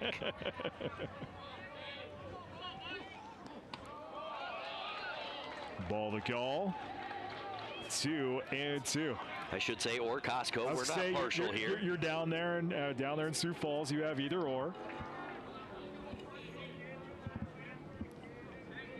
Unless one of them wants to sponsor us, at which point we'll become partial. I have a Costco membership. They want to, sponsor me. That's going to be a grounder scooped up there by the second baseman. Toss over in time for the second out of the inning. 4-3 putouts, and everybody's going to slide over a bag as Esser to third, Beek to second. It's Griffin Schlopkohl now to the plate. Taking a look at the flags here. Looks like up on the wall, up above the stadium there, the flag's still moving at an okay pace, not as strong as they were before, but down on the field, the flags have become almost stagnant.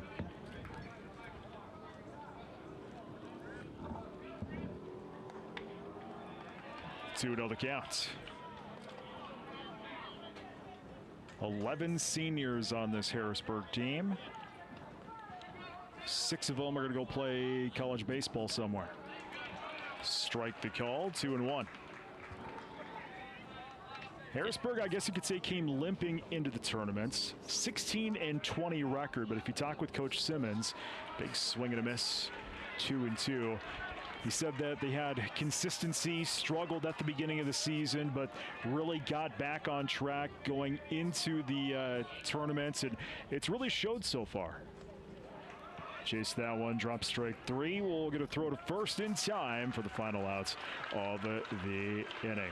Harrisburg strands 2 as we enter the 5th inning, leading 7-1 over Rapid City Post 22. This is Post 17 TV. Good luck to the Watertown Post 17 baseball team from Tony Arnold Construction. If you're looking for a general contractor for custom homes in and around the Watertown area, or are in need of residential, commercial home, and commercial home remodeling, give Tony Arnold Construction a call at 605-880-8497 or email TonyArnoldConstruction@gmail.com. Good luck to the Watertown Post 17 baseball team from Tony Arnold Construction.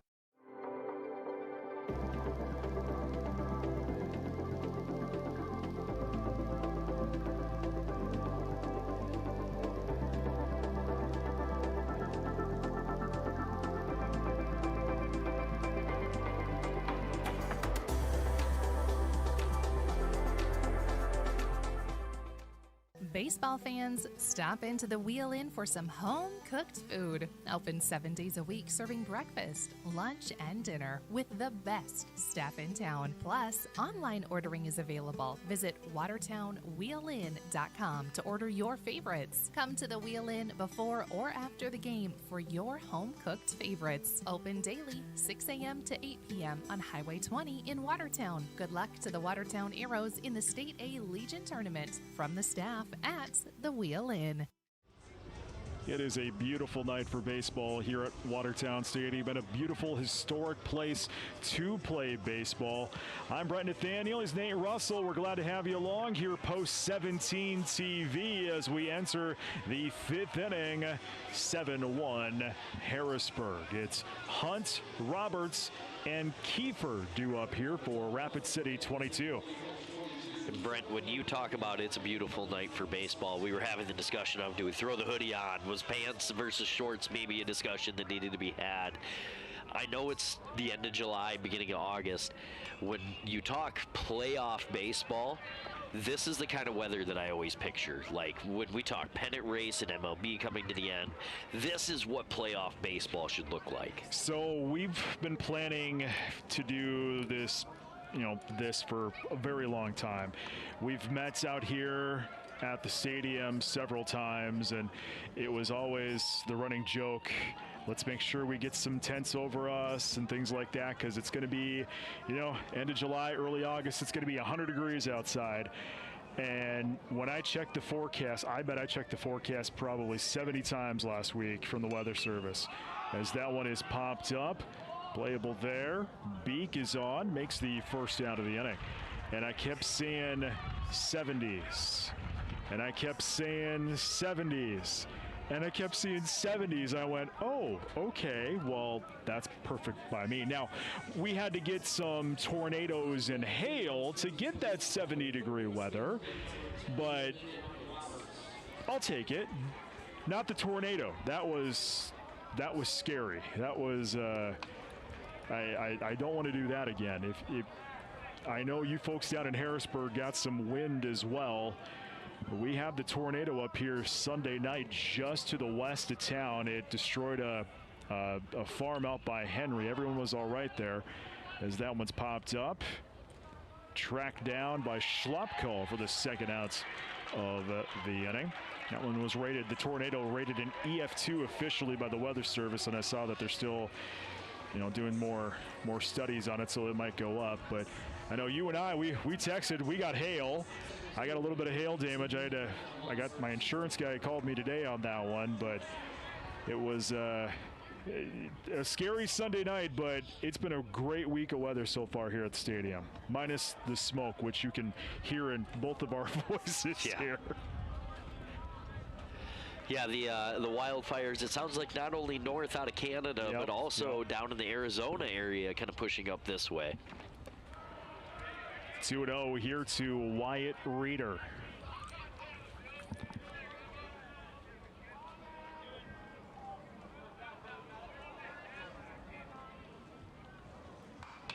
Pops up, and we'll go foul, 2-1. And one of the things when we were discussing what we want to do and where we should go is I always make sure you have an outlet ready, because I'm going to need a fan. I think I had the fan the first night, and that was it. Popped up, foul territory along the first base line. Tracking it down there, grabbing it, Boucher with the great eyes and the great track down to end out this inning. Look at him, he slips a little bit here, readjusts, and just finds that ball to make out the inning. It's a 1-2-3 inning. We're off to the bottom of the 5th, 7-1 Harrisburg. This is Post 17 TV. William Neal and Company would like to wish the Watertown Post 17 Legion baseball team good luck this season. Another great team for all your auditing, accounting, and tax preparation needs are the professionals at William Neal and Company, a full-service accounting firm serving the area for over 50 years. Offices located in Watertown and Clark. Give them a call today at 886-6028. That's 886-6028. Do something to launch your future at Lake Area Tech. It's a living, working, thought-producing environment to help you level up in the workforce. Combined with hands-on training and real-world experience, you'll be ready to find a high-paying career you'll love right out of school, the way 99% of our graduates do. It's the best return on your college investment, the quickest path to your future success.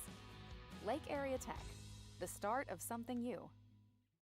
Glacier Lakes Power Sports and Golf is your indoor golf destination in Watertown, South Dakota. We have 4 golf simulators available to rent 7 days a week. Call us at 605-954-4080 to reserve your time, or visit our website at glpowersports.com. Bottom 5, 7-1 Harrisburg. It'll be the bottom of the order for Harrisburg. Oakland, Safransky, and Raymond due up here this half inning of work. As Oakland steps in, the Mount Marty recruit. First pitch goes for a strike. 0-1 here to Oakland. If you're Harrisburg with the bottom of the order here, you have to find a way to get a couple of guys on and get this lineup turned over back to Kokenge, back to Boucher. Right now, if you're Coach Simmons, really the mode you're in is if we can score 4, that ends the ball game. And that saves pitching. That allows guys to get in a continued rhythm. So really, you're trying to put your foot on the gas, and you're relying on 7, 8, 9 to do that. But if even one of those guys gets on, and then this thing rolls over to Kokenge, Boucher, Esser, like you're looking at a pretty good shot at doing that. 42nd pitch here from Montgomery on the way. Will go for a ball.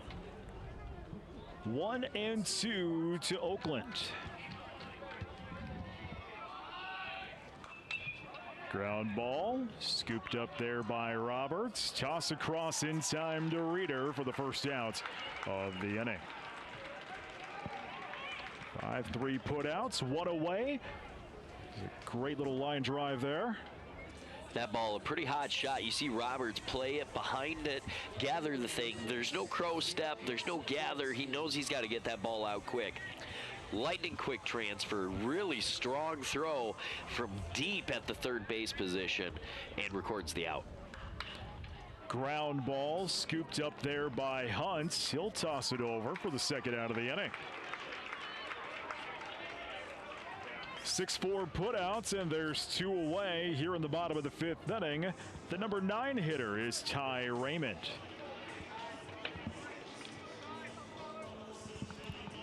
Safransky rolling over to the shortstop. Hunt doing a really good job just sitting on that baseball, getting it tossed over. No antics, just making the play. Ground ball as Hunt bobbles, does not get that one over in time as Raymond will reach on a 2-out hit. We're going to have to watch for the official scoring on that. Raymond gets that ball past Roberts at third. Hunt comes over. He does knock it down. That's a tough one. It could be E6 at that point instead of a single. I think if Hunt comes up with it clean, he probably records the out. Back up to the top of the order, it's Kokenge. First pitch goes down for a ball. By the way, the 4th time through the order here for Harrisburg. They will call that one a single. Strike. 1-1. And no argument for me on that one. That's it's in the hole. It's a tough play.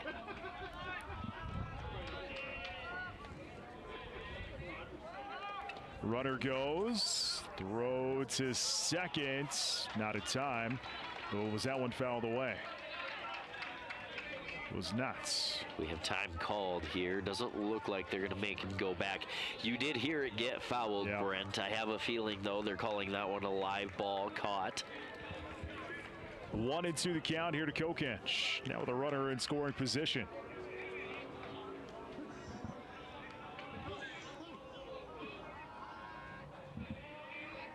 University of Minnesota recruits going to send that one down the third base line. Scooped up.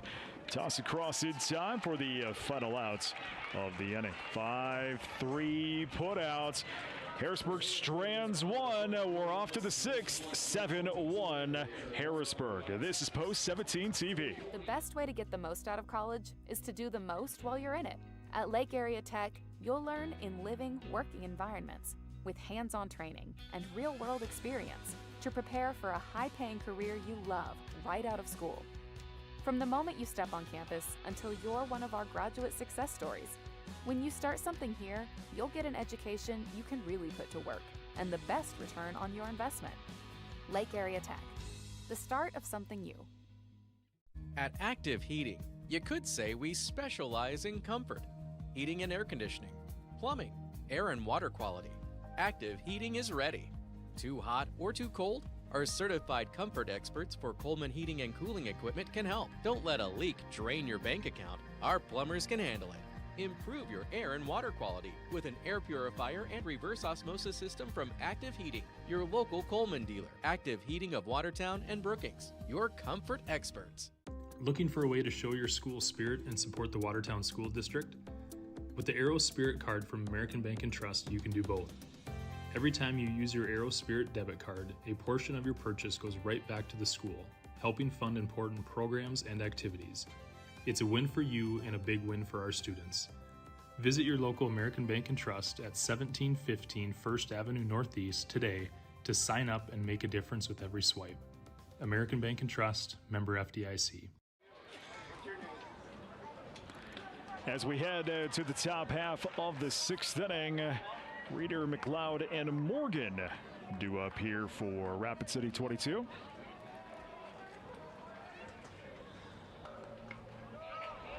1-1 count.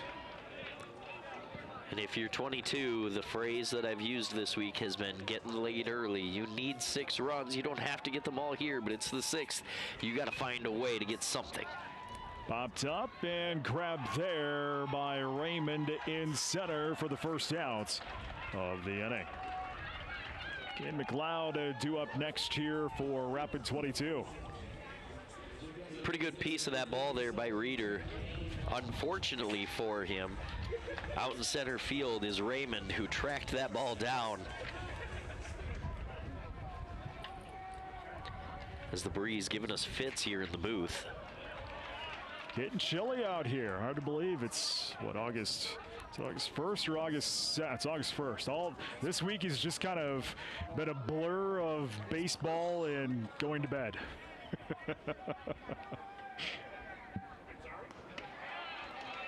Strike. I have made the joke a couple of different times this summer as a teacher. I'm not sure what day of the week it is. All I knew is I needed to be here before 7. That one's low, 1-2. You know what it feels like, though? Football weather. And we're, like I said earlier to you off the air, Brent, we've got our fall sports meeting on Tuesday, and then we pick up varsity practice on Thursday, so not complaining.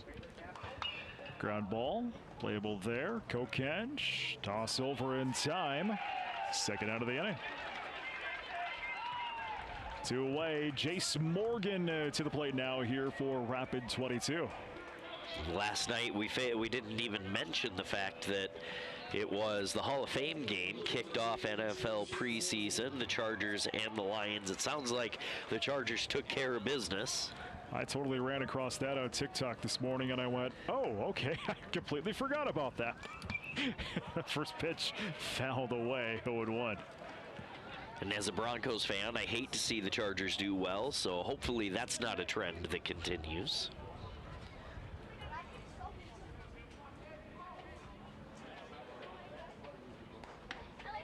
Outside, 1-1. If you're post 22, you need base runners here. 4 outs, really 3 left to play with.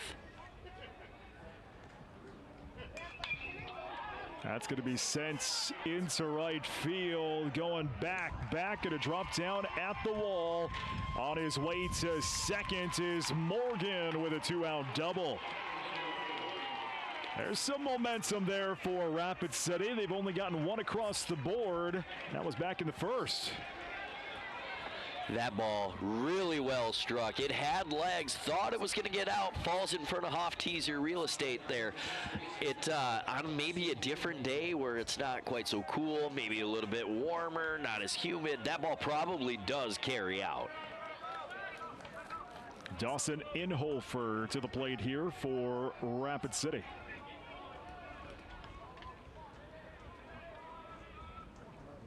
First pitch, strike. 0-1 here to Inhofer. Kind of hear the Rapid City fans come quick. Bo at 82 pitches. In.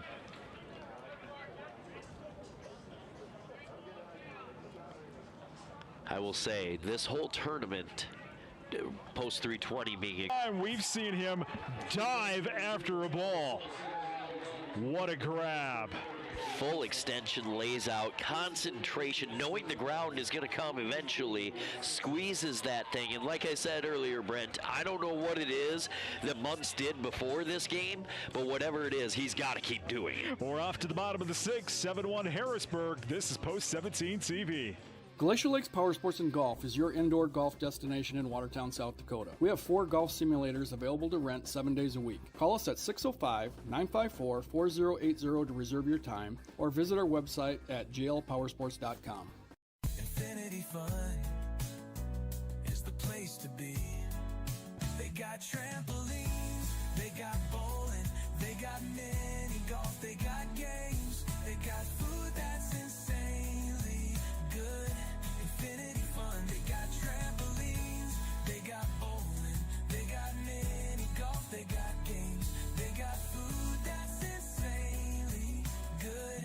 Infinity Fun. Open 7 days a week in Watertown. Your starting lineup for KXLG Radio. Leading off at the front desk, Lori Kane. On the air, your power hitters, Jeremy Herbold, Ben Dilla, Jan Robson, Tim Williams, Gary Weckworth, Robin Givens, Doreen Foster, and Jaden Thomas. If it's news, Steve Jurens hits it out of the park. In sales, your closers, Andy Turback, Ben Dilla, Nicole Kraus, and Brody Reese. And skipper, Melissa Herbold. KXLG, your locally owned community radio station, still undefeated. Welcome back, Post 17 TV. We're going to get another look at this play, and Muntz flying in. That ball not incredibly hard hit. He's got to come in full extension, gloves the thing through the ground, pumped up. And if you're Muntz, you're not up to bat here after that, and you kind of wish you were, because holy cow, Brent. Like I said off air, if they don't refer to this as the Muntz game, I will be shocked. How many diving grabs have we seen from Muntz here tonight? It's just incredible. Harrisburg will send Boucher, Esser, and Beek to appear in the bottom of the 6th inning, leading Rapid City 7-1. I'm Brett Nathaniel. He's Nate Russell, along with the crew from Aero TV. We're glad to have you along here on Post 17 TV all week long, as that one is grabbed for the first outs of the inning. Good piece of defensive work there by Johnson out in right field. Calls that ball early, doesn't overrun it, is patient, sees where it's coming in at, and then takes a few steps in to glove it. So that'll bring to the plate Bryson Esser, the DH for Harrisburg.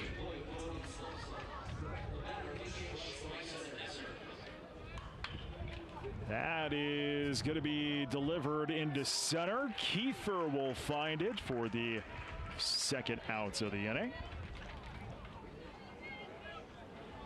To the plate now is Ethan Beek. That a good example of getting all of the baseball. He got all over that thing, just happens to be lined right at the center fielder. First pitch, strike. 0-1 here to Beek.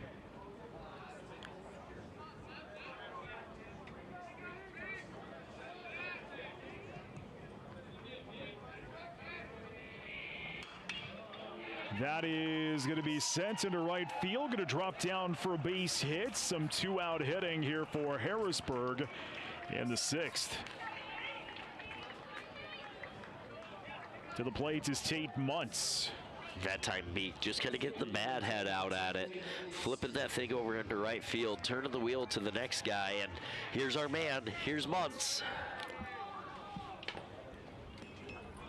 Time is called.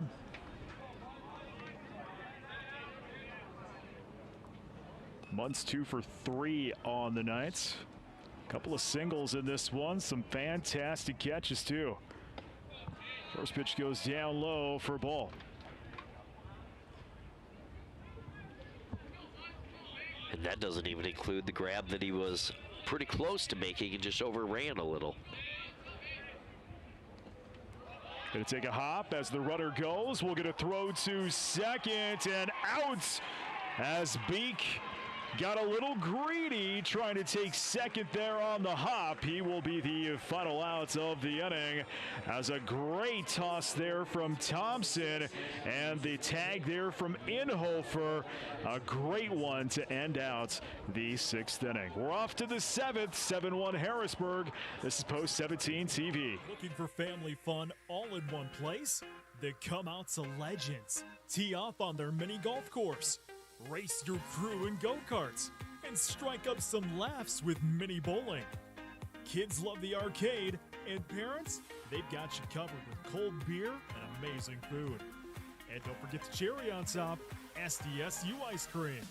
It's all happening at Legends, where fun meets flavor. Highway 212, Watertown. Mack Landscaping and Lawn Irrigation was started in 1983 and has developed into the top landscape and lawn irrigation business in the area. And it's not hard to see why. Just take a look at some of the work they've done. No job is too big or too small. Give Shane Mack a call at 605-880-6001 for landscaping or Wyatt Mack at 605-880-0300 for lawn irrigation or lighting. They say there's no guarantees in life. But who's they? And do they have Midco Internet? Now there's a guarantee. So let's go. Let's go reliable. Let's go resilient. Let's go beyond. Top 7, Elder Johnson and Hunt due up as Bo has 84 pitches. Rapid City down to their final 3 outs. Needing 6 runs to continue their season. First pitch goes down for a ball into Josh Elder. Given the pitch count for Bo, at some point we're going to see a pitching change here. We have a pinch hitter here. Looks like number 20, Brody Thompson. So Thompson into bat, has an 0-2 count. Strike the call, 2-1.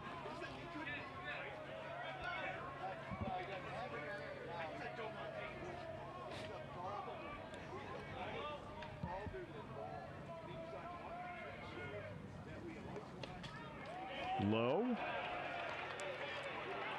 3-1. Bo crossing 86 pitches.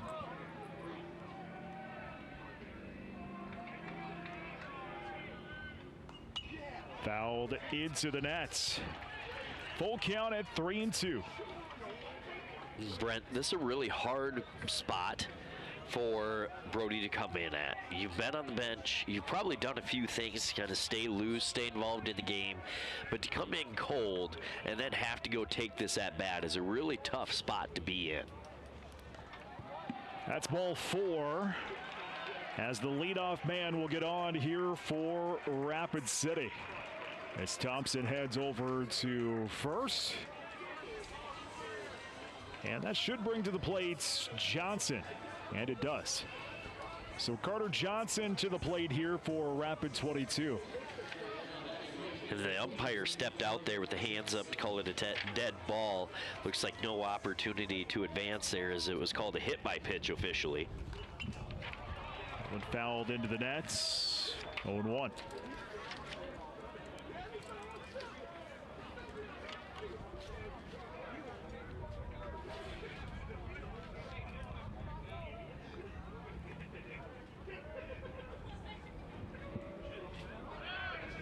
Runner goes. We'll get a throw to second. It'll not be in time. Thompson taking second. 1-1 is the count. And, you know, you're in the 7th. You're down by 6. You need those runs. You got to start taking some bases, too. It's a really dangerous proposition because you only have 2 outs you can mess with, and every base runner becomes that much more important at that point.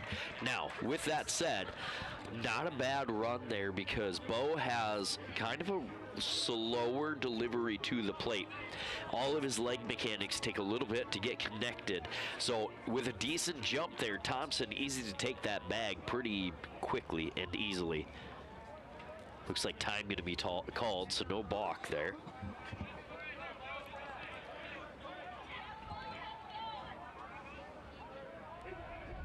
So 1-2 the count here to Johnson.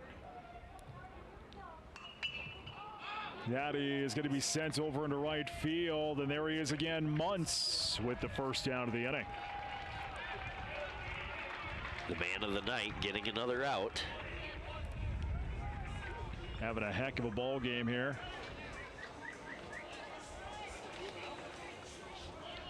To the plate is Hunt.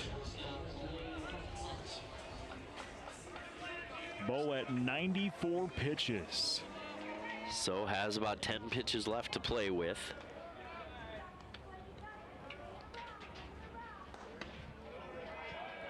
First pitch goes down for a ball. 1 ball, no strikes here to Hunt. Don't forget, we'll have the KXLG post-game report following this one. We'll talk to the winning coach and a player from the winning team. That's coming up in the KXLG post-game reports. 2-0 here to Hunt. And as he kind of gets loose and gathers himself here, again, the stats at the beginning of the game led me to believe maybe a track meet here. This has been an incredible effort by Bo on the mound. That is going to get past the third baseman, Kokenge. It's fair. That'll be a base hit. It's going to be an extra base hit. It's an RBI double here by Blaine Hunt. That is exactly what Rapid City needed here with only 1 out in the 7th. And the best part is now they get back up to the top of the order. Brent, I kind of said off air too, like the 7, 8, 9 hitters were going to have to come up at some point if they were going to make a comeback. It's a really tough spot to lead off with. Coach Torvey obviously choosing to pinch hit, and that runner comes around, so that decision pays off. Now you get to the top where your most dangerous hitters are. Now you only have 1 out to really mess with. The last out ends the game, so a lot of work to do yet. Ground ball fielded there. Third baseman. Toss over in time. Tag applied. Throw to third. Gets past Kokenge and into the seats. It's going to score a run. 7-3. Harrisburg still with the lead. And if you're Harrisburg there, not really a reason to throw that ball across the diamond. You have Boucher over there at first. If you're Coach Simmons, you're probably telling Boucher, I love that we're trying to make plays, but given the situation, up 7-2 at that point, we already just traded the out there to get the guy over to third. There's only bad things can come from making that throw. Obviously, 7-3, 2 outs now. You're still in a really good spot, but if that game's tighter, you really just can't make that throw. Lars Kiefer to the plate, takes in a first pitch, ball 1.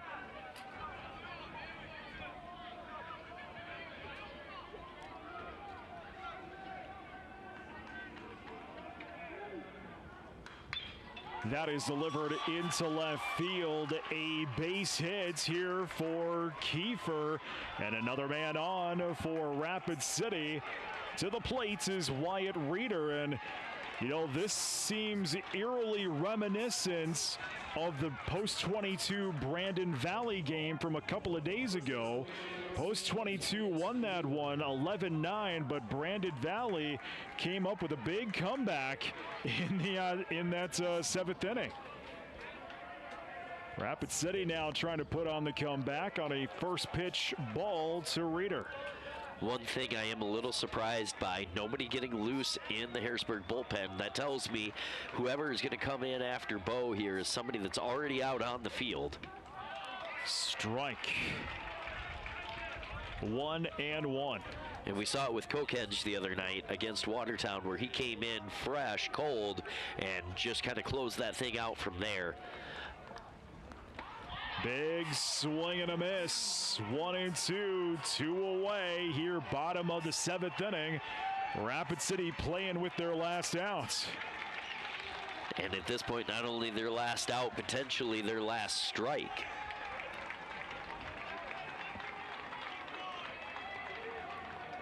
Bo tossing in. That is a ground ball, playable. He'll scoop it up, toss it over, and Harrisburg is off to the championship game Saturday afternoon. They'll face Yankton at 1 o'clock as they end the season of Rapid City Post 22. Final score 7-3. Let's take a look at our post-game statistics. Let's first start out with Rapid 22. A 5-hit afternoon. Roberts, Kiefer, Reeder, Morgan, and Hunt all with hits. Hunt has an RBI and Inhofer with an RBI. 25 at-bats, 3 runs, 5 hits, 2 RBIs, 1 walk, and 4 strikeouts. On the mound, it'll be Sales going an inning and 2/3, 6 hits, 7 runs, 7 earned, 2 strikeouts, and 3 walks. Montgomery goes 4 1/3 in relief and has 4 hits, 4 strikeouts, and a walk. For Harrisburg Gold, a 10-hit afternoon. Beek, 3 hits and an RBI. Muntz with 2 hits and 2 RBIs.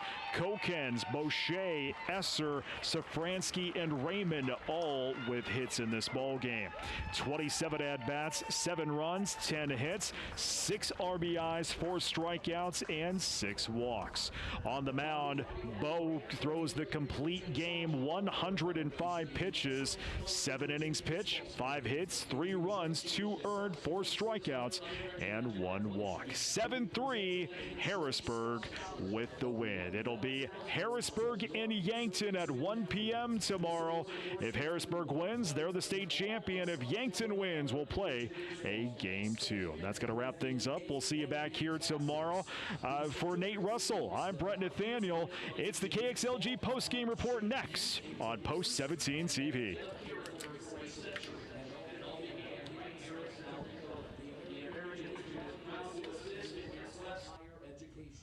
The winner of the 2025 South Dakota American Legion Baseball Scholarship is McCoy Rippentrop of Rapid City Post 22.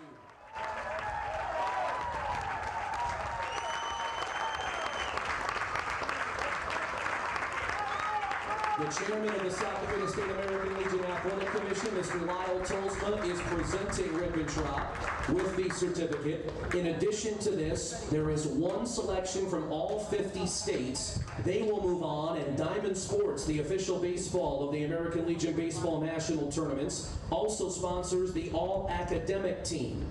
8 players will be selected from the final 50 to receive a $2,500 scholarship, and the 9th player, the captain, a $5,000 scholarship. McCoy Rippentrop will be eligible for each of those awards. Please give Mr. Rippentrop one more round of applause.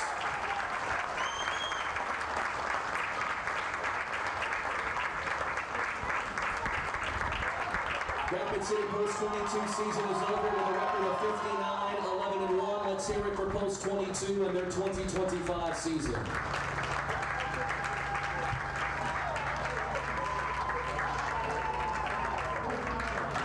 So for tomorrow, we have 2 teams remaining, so this is how it breaks down. Harrisburg and Yankton will play tomorrow at 1 p.m. to decide the state champion. Should Yankton beat Harrisburg in the first game tomorrow, there will be a second winner-take-all title tilt. If Harrisburg defeats Yankton in game 1 tomorrow, Harrisburg wins the state championship. So Harrisburg and Yankton tomorrow will begin at 1 p.m. Thanks to all of you for coming out tonight to Watertown Stadium. Safe travels, and we look forward to having you back here for the championship Saturday between Harrisburg and Yankton at the 2025 South Dakota State Class A Senior American Legion Baseball Tournament.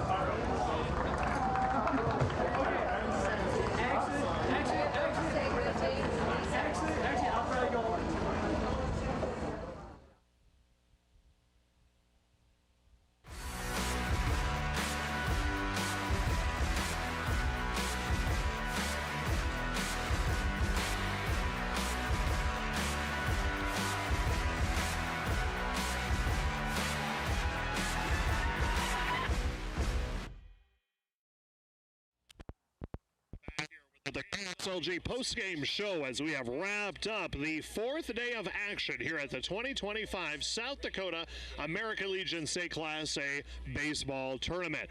And a nice game here tonight. Boy, Benny, we're getting done with it a lot earlier than the other games, so which is kind of nice. But it was Harrisburg defeating the #1 seed Rapid City Post 22 by a score of 7-3. Harrisburg remains undefeated. They will move on. The 7 seed Harrisburg now with a .500 record to take on the 2 seed Yankton.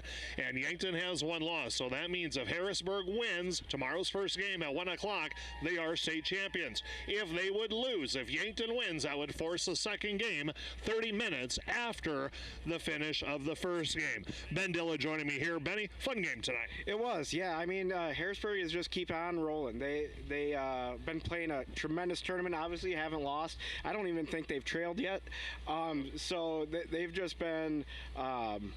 Oh, actually, they were trailing last night. Sorry to 320. Yeah, they're just hitting the ball real well, and their pitching has been outstanding as well. So they've been a very fun team to watch. But Yankton is going to show up tomorrow, and they've been in a lot of close games, so we know that they have a composure. They have, the pride and determination to stick around in games and pull them out in tight ball games. So if it's a close game, definitely don't count out Yankton tomorrow. But right now, you got to think that Harrisburg's in the driver's seat with the ability to lose that first game and then still win the state championship. Absolutely. Well, we got the man of the hour coming up here. We'll let Benny interview him, but Ryland Bowe, outstanding. Yes, I'm here with Ryland Bowe, pitcher tonight. Your second outing so far in the tournament. How's the arm feeling, first of all? It feels great right now. I bet you tomorrow it's going to feel fine too. I didn't throw that much, I think.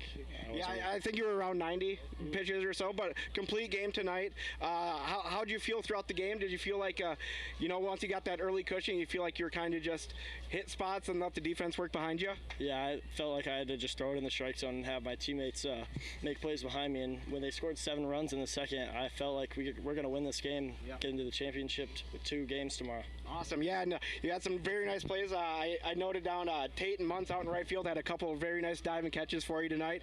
And you guys are rolling right now. What's kind of the feeling in the dugout? Is it just, hey, keep your head down and keep rolling? You're in control. Yeah, it's electric in there. All the teammates, when I came back in the dugout, they're all at me like trying to get me pumped up, staying there, and I was pumped up. I mean, and then when we got hitting, it got more and more electric, and we shut down the other team, so we got right into it. Well, that's great. I'll let you get back to it. Right. Congratulations, and we'll see you tomorrow. Good luck. All right, for Ryland Bowe, outstanding performance. We're going to give Todd over here to talk once again. This is becoming customary for the 4th night in a row with Coach here. I hope we don't jinx that for tomorrow. Yeah, keep it going. Exactly. Well, coming to the tournament, 7th seed. Here we are, playing for the championship game. What more can we ask for? How do you feel about the performances so far this year? I mean, yeah, it's playing best baseball at the right time of the year. I think I knew this group could be this caliber of a team, and I think they're showing it right now. So far, all tournament seems like the pitcher's been throwing strikes, pounding the zone, and really doing that job, but you're also hitting the ball really well. So it's a great combination for you guys at this point in time. What are your thoughts on your pitching staff so far? Yeah, I mean, I couldn't ask for more of them. Again, filling it up. limiting the free bases, and that's, I think, key to winning high school or Legion games. Yeah, that's what I think I probably noticed with your staff is the most is just pounding the strike zone and keeping guys going. So with that, I'm going to wish you the best of luck tomorrow and the rest, even in the regional tournament here. So yeah, thank you guys. Yeah, thank you much. All right. Tell you what, that's the best 500 team I've seen in a long time. That is pretty impressive. I tell you what, great performance. They got a lot of talent, and so does Yankton. We're in for a barn burner coming up tomorrow at 1 o'clock. Final thoughts, Mendel? Yeah, I'm excited. Yankton's got to win 2 in a row. Definitely not out of the realm of possibility, but Harrisburg definitely in the driver's seat with the ability to just drop that first one and still get the state championship in the second game. So I think Harrisburg's got their number 1 tomorrow, the guy that started the tournament. So that's going to be an uphill battle for Yankton. But yeah, I'm excited to see if they can pull it off. Yeah. Well, your comments, Todd, as we go into the last day. Well, I agree. I think, like I said, both teams are playing good baseball at the right time. You look at a 7th seed making a chance to win the title here. Talks a little bit about how balanced I think the tournament was overall. And now you're down to 2 teams, and one of them happens to be the number 2 seed in Yankton. So good baseball. It's been a great week. And one thing I do want to say real quick here is just to commend the people that have done the national anthem thus far. It's just been an outstanding job. The crew that's the field work and everything has been great. So congratulations to that, and just congratulations to Watertown baseball and Watertown in general. Sounds good. Thank you guys for joining me here again tonight. We'll be back coming up tomorrow. One more day is Championship Day, Saturday, starting at 1 o'clock, Yankton versus Harrisburg. If Harrisburg wins, they're state champs. If Yankton wins, we're going to play 2, and that second game would come up 30 minutes after the finish of the first game. And one more note here. We did have a scholarship winner going out to McCoy Rippentrop, the winner of the American Legion Scholarship. Congratulations to him from Rapid City Post 22. Thank you to everybody joining us here tonight. We'll be back tomorrow. This has been the KXLG postgame show. I'm Jeremy Herbold along with Todd Juding and Ben Dilla. We'll see you tomorrow. You've been watching coverage of the 2025 Class A American Legion Baseball Tournament on Post 17 TV. This has been a presentation of the Watertown Baseball Association in partnership with Aero TV and KXLG Radio. Like and subscribe to follow more of the purple and golds.